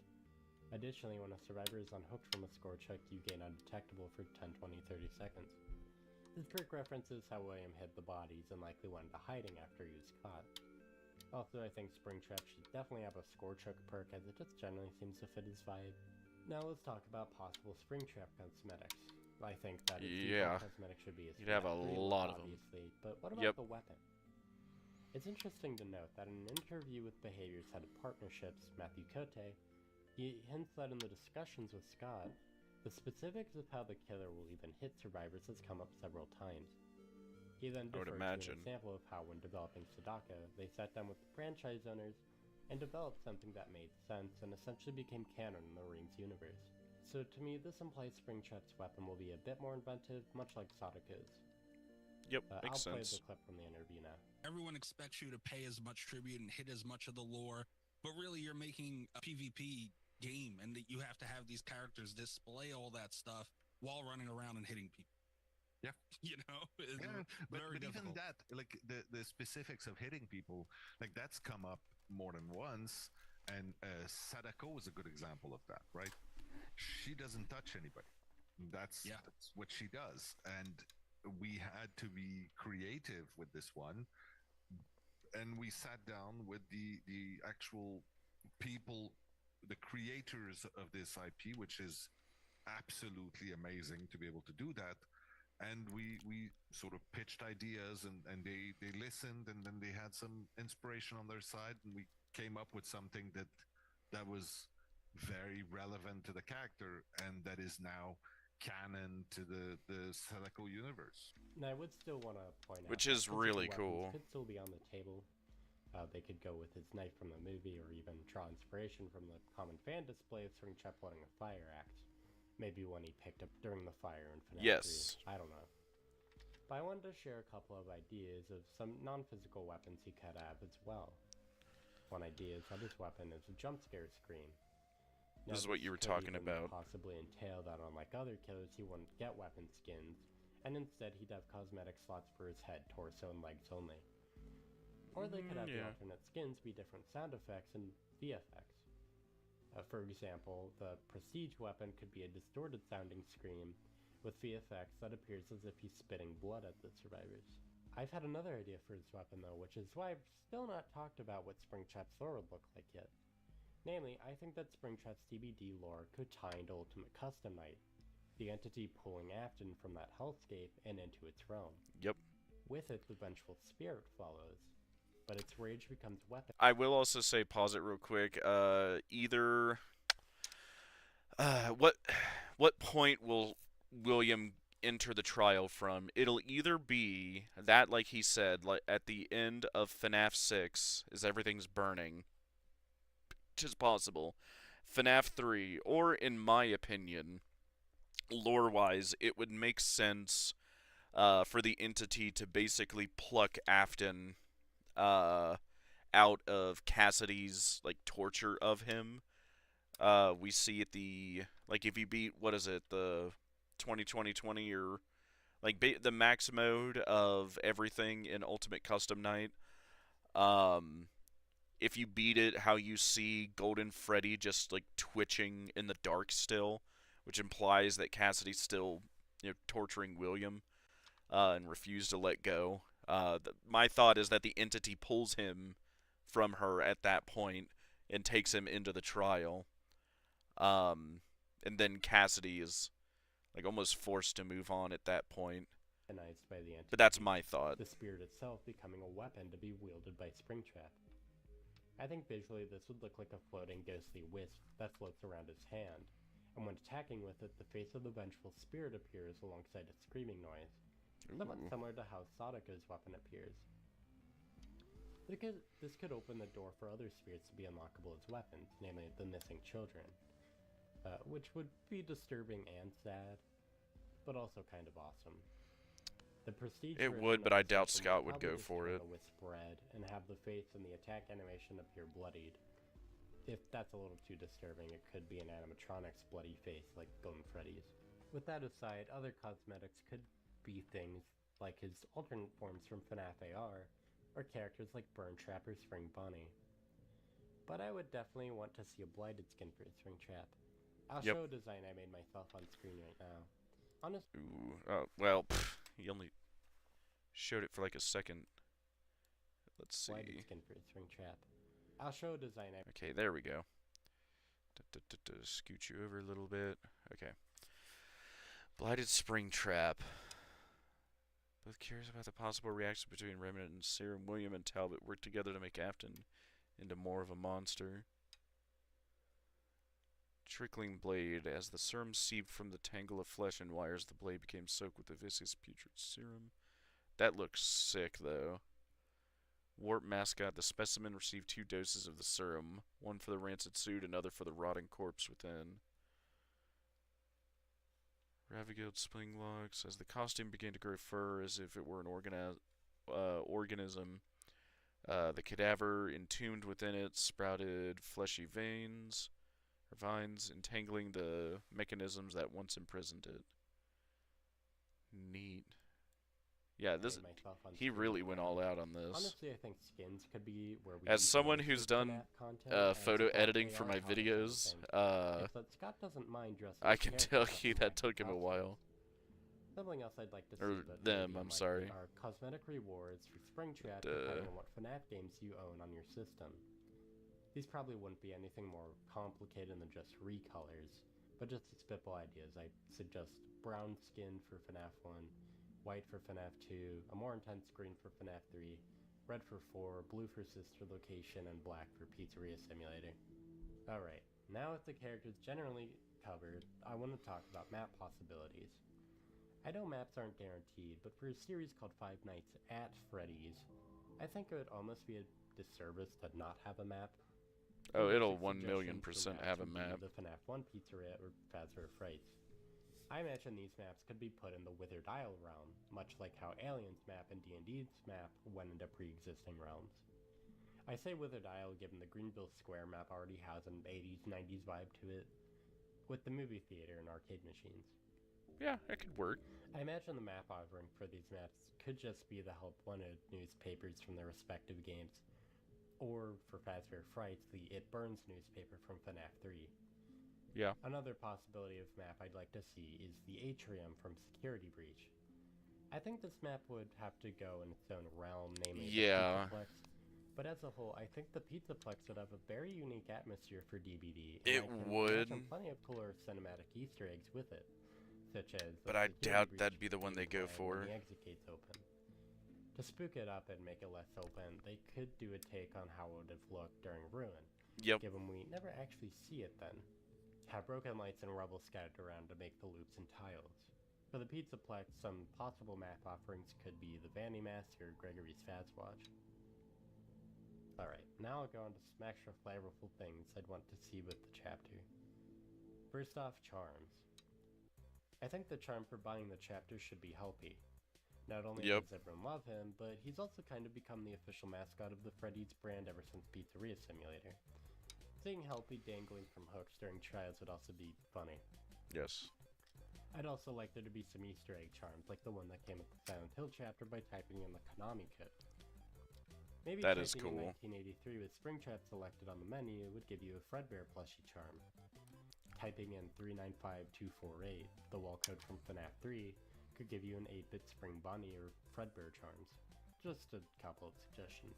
Next up, cosmetics for other killers. I've gone through each of the killers and considered whether or not they'd make sense with a FNAF skin, bearing in mind that licensed characters never get skins of other licenses, and powers relying on a distinct object like Billy's Chainsaw probably debunk a character from getting a legendary skin unless the item in question could be reasonably reskinned into something that makes more sense. So far though, we've only seen Houndmaster's dog get a reskin. So bear that in mind, but I did actually end up choosing one for each original killer, so here's some ideas. I know people will call me out if I don't mention it, but Trapper as Freddy Fazbear could be funny. I'm just not sure they'd do it since that would require Freddy Fazbear to be using bear traps. One of the Phantom animatronics. But still, Trapper's a killer they seem to give 20 billion cosmetics for. I don't really see any FNAF characters being given a chainsaw, but Pigpatch could be really funny for Hillbilly. Nightmarion would be a cool skin for Nurse, or the Puppet even, although I don't think he'd be a killer. I could see Huntress getting masked based on the characters, but I don't see any FNAF character throwing hatchets or anything. Right. Can't explain why, but although people hate Scrap Trap, I think he could work for the Hag. It could be weird having William as two different killers, but yeah, it's an idea. Doctor, I think, would be perfect with Glitch Trap. I know people say baby for clown, but I think any FNAF character throwing gas bottles would be weird. Maybe if anything, he could get one of those super old suits. I do like the Dr. Glitch Trap one, though. That fits Clown's vibe, I think. Hear me out. Shadow Bonnie as the spirit. I don't know if they'd give him a sword or what, but it would be cool. The Legion, I think, could have skins based on the FNAF 4 bullies, with each Legion member getting a different mask. I mean, there's four That would be neat. Members. One of the Legion is even named Susie, the name of the spirit that possesses Chica. This one's a little weird, but for Plague, classic Chica could work given Chica tends to be characterized as overeating. Maybe Glamrock Chica, since she's the one we actually see eating in the games. For Oni, one of the Nightmare animatronics could be interesting, like Nightmare Foxy, for example. I don't see any FNAF character wielding a gun, but if I'm to come up with one for Deathslinger, I mean, maybe Captain Foxy since he has a cowboy adventure? For Blood, I could see or like a pirate maybe harpoon. Foxy, That would make Grim sense. Foxy. They'd probably just have to remove the serum injection animation, as that may not make a ton of sense for the animatronics. The twins, I think, could have a few possibilities where Victor gets reskinned. Something like Baby and a Biddy Bad, Funtime Freddy and Bon Bon. I think I like the big idea more than only a cat that would bag. be I terrifying. want to kick a Biddy Bad. While no FNAF character throws knives, I think one of the Glamrocks could be perfect for Trickster, at least thematically. Maybe Roxy or Chica or something. For artists, hear me out, Blackbird. I know this character's from the books, but I mean, it's creepy bird. Enough said. Dredge could go a couple ways. One of them would be a focus on the amalgamation theme, in which I think a skin based on Molten Freddy or the Tangle could be cool. Another way it could go could be focusing more on the power, in which I think Nightmare from FNAF 4 would be great for, hiding in the darkness and popping out of closets. I don't know if Knight would really work for any FNAF character, but if they're willing to reskin his guards, One of the phantoms with some of the other phantoms as the guards could work. For Skull Merchant, I think a security guard skin or a Vanny skin would do. For Yeah. Singularity, I also think a security guard skin would be cool. Maybe replace its head with a security camera. Some of my friends also suggested Mangle or Nightmare Mangle, so that's an idea. For Unknown, I think Ennard would be perfect fit. The UVX could be a little weird, but it could be reflavored to be Remnant or something. And for Houndmaster, I mean, I don't know, what FNAF character has a quadruped companion? Maybe Funtime Freddy with an oversized bonbon? I don't know. I should also mention skins for the original survivors that dress them up as Freddy's employees could be fun. For some achievements, obviously each character would have their own adept challenge, but some others that could be cool is an achievement for Springtrap where you finish the match by killing all 4 survivors inside of an animatronic suit, called the Missing Survivor Incident. Normally chapter achievements tend to revolve around perks that release with that chapter, so maybe one for survivors that involves shining flashlights for a certain amount of time, and for Killer an achievement which revolves around giving survivors blindness condition for a certain amount of time. Oh, and there'd also be achievements for completing a key generator in a given FNAF map. Finally, I wanted to wrap this up with the discussion of a potential tome for the FNAF chapter. For those who don't know, tomes in DBD I'm pretty sure we're gonna do this. Because in another interview Matthew said they're working very close with Scott. I don't know if they'd be able to do this since Scott is so protective of FNAF lore, but if they did, I honestly think it might not be much, but I think they're going to do it. Springtrap focuses on their respective time between FNAF 3 and FNAF 6, roaming around as local cryptids. Nothing lore-shattering, but could have chances of some interesting storytelling. A skin for Michael in the tome that turns in purple could be awesome. For Springtrap, a skin similar to the pig's tome skin that takes him out of his rabbit costume or turns into his human form could be interesting. Maybe give him a dapper yellow and purple outfit. For Vanessa, the tome story could just add maybe more context to her struggle against Glitch Trap in her head. A tome skin that puts her in the Vanny costume could be cool, but could also be confusing. In general, survivors getting full face masks is weird, but hey, the most recent survivor got one on launch. And I think I've covered just about everything. If you have any extra questions about any of my thoughts, or have ideas of your own, feel free to leave them in the comments. This was a very good video. Let me know what you think of my ideas, namely the perks and Springtrap's power, and yeah, that covers it. Thanks for watching, and I'll see you all next time. I'll throw a sub and a like, and I'll say great ideas throughout. Yeah, I know how to spell, kinda. Great ideas throughout. Would to see of these ideas make it into the game. Perfect. Liked and subbed. There we go. Perfect. Well, perfect. But yeah, thank you for showing me this. That was really good. I loved that. And hey, thank you for sticking around all stream as well. This has been super fun.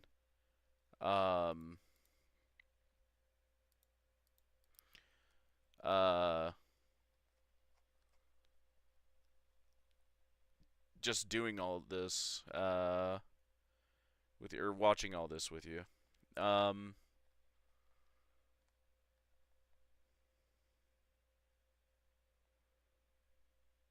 Yeah, no. But yeah, I think I'm gonna end the stream there. We've been going for quite a while. But yeah, love the ideas there. Got better at killers there, and I am just so stoked for the chapter reveal. What is it? When is PAX East? When is PAX East? When? Yeah, May 8th and to the 11th in Boston. Yeah, that's the one they're going to show up at. May 8th to 11th. How long do we have? Just a little over 2 weeks. A little over 2 weeks. So, like, 14, 15, 16. Really, like, 16 days. Half a month. And we'll finally get to see the reveal of what they've been cooking on. I am so excited to see what they've picked. But thank you, all of you, for watching. I guess there's a couple other people here watching. Because I know me, him... Oh, and hey, we're up to 6 now. Just at the tail end, sadly. But, yeah, no, thank you all for watching so much. I'll start doing all this a lot more. 7. Hey, good grief. Why is everybody hopping in right at the end? Thank you all for hopping in. But yeah, I did love that concept video here. What is it? I want to find the where's where they went over Springtrap's power. Yeah, power, back it up. Yeah, here. Yeah, all this here. And yeah, you guys need to give them a like and a sub. Burn Snorf. Because this is one of the best, what is it? Speculative Springtrap powers for Dead by Daylight concepts that I've seen. Yeah, the jump scaring, the security stations with the cameras, the animatronics, the night shift with the whole 6 a.m. thing, mixing it with undetectable, and the fact the animatronics can roam around. Like, this would be a sick, sick, sick power for William. Now, I would hope he wasn't too overpowered to begin with, because it might be a hell crawl for survivors to face him, and no one would want to face him. But this does sound really fun, though. Very, yeah, maybe overpowered, but really fun.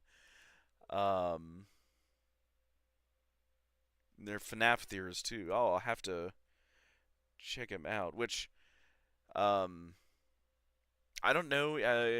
Did you just randomly find my stream, or have you been watching me for a minute? Because I got started doing FNAF theories,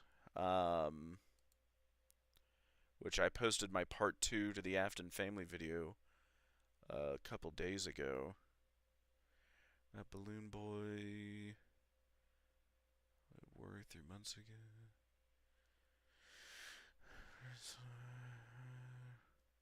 Per Concepts Revisited.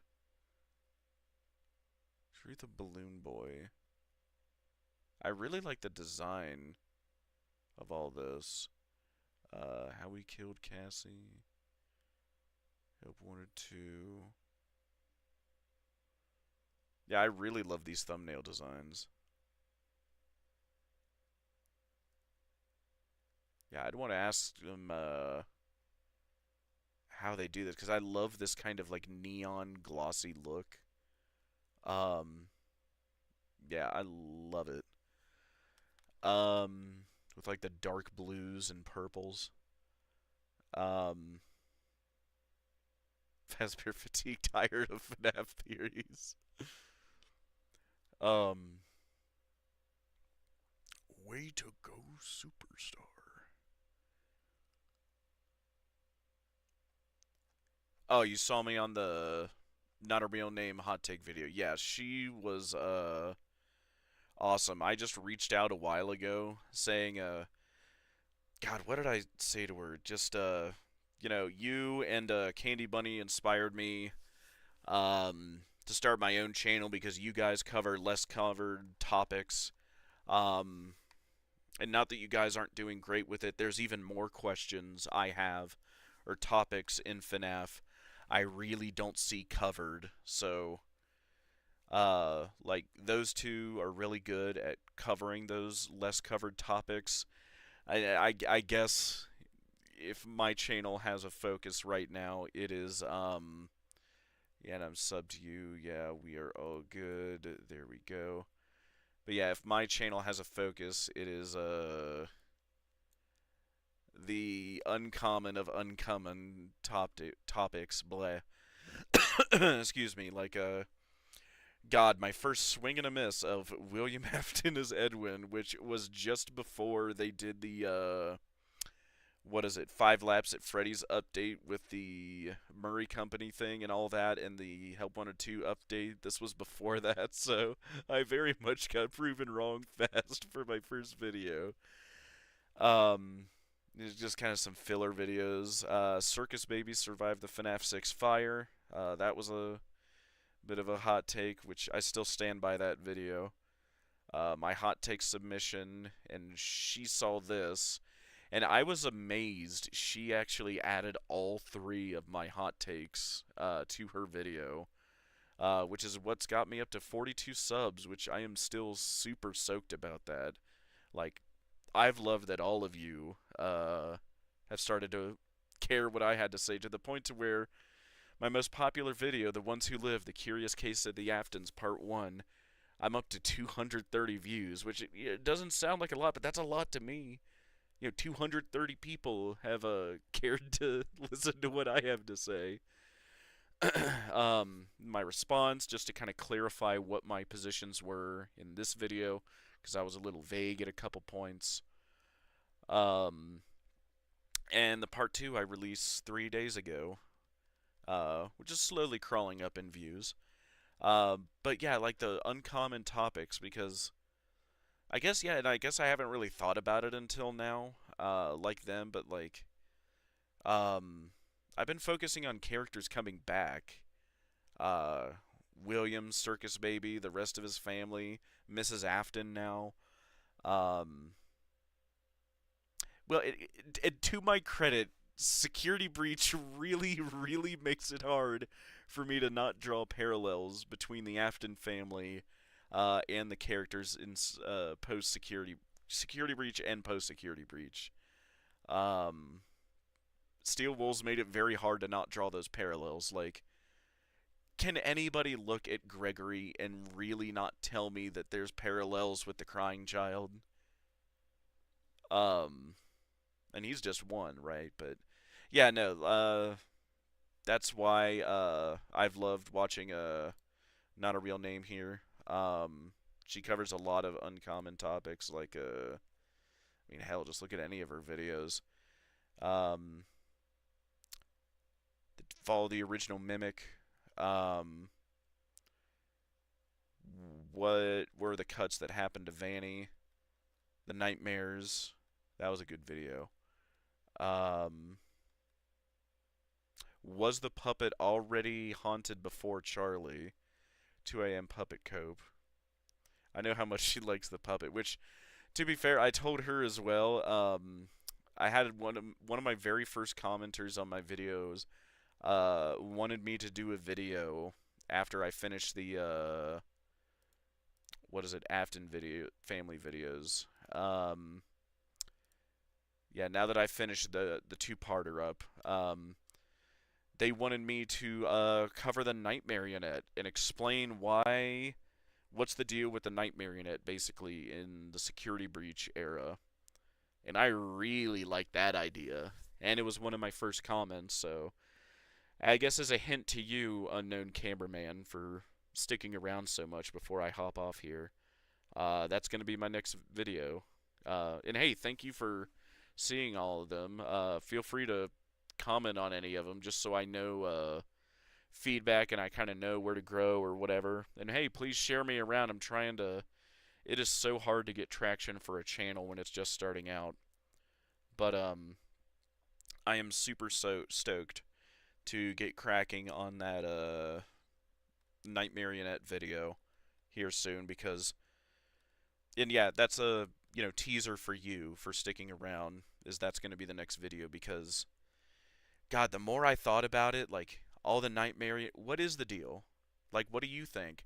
What is the deal with all these Night Marionette plushies in Security Breach and Ruin? Like, the Night Marionette, an evil version of Charlie, the puppet, an evil version of the puppet, or Charlie, that specifically Scott pointed out at one point, that I believe he said Nightmare Balloon Boy isn't canon, but the Night Marionette is. I forget when he did that, but I remember that's one of the few times Scott specifically went out and said, no, Nightmare Balloon Boy is not canon, but Night Marionette is.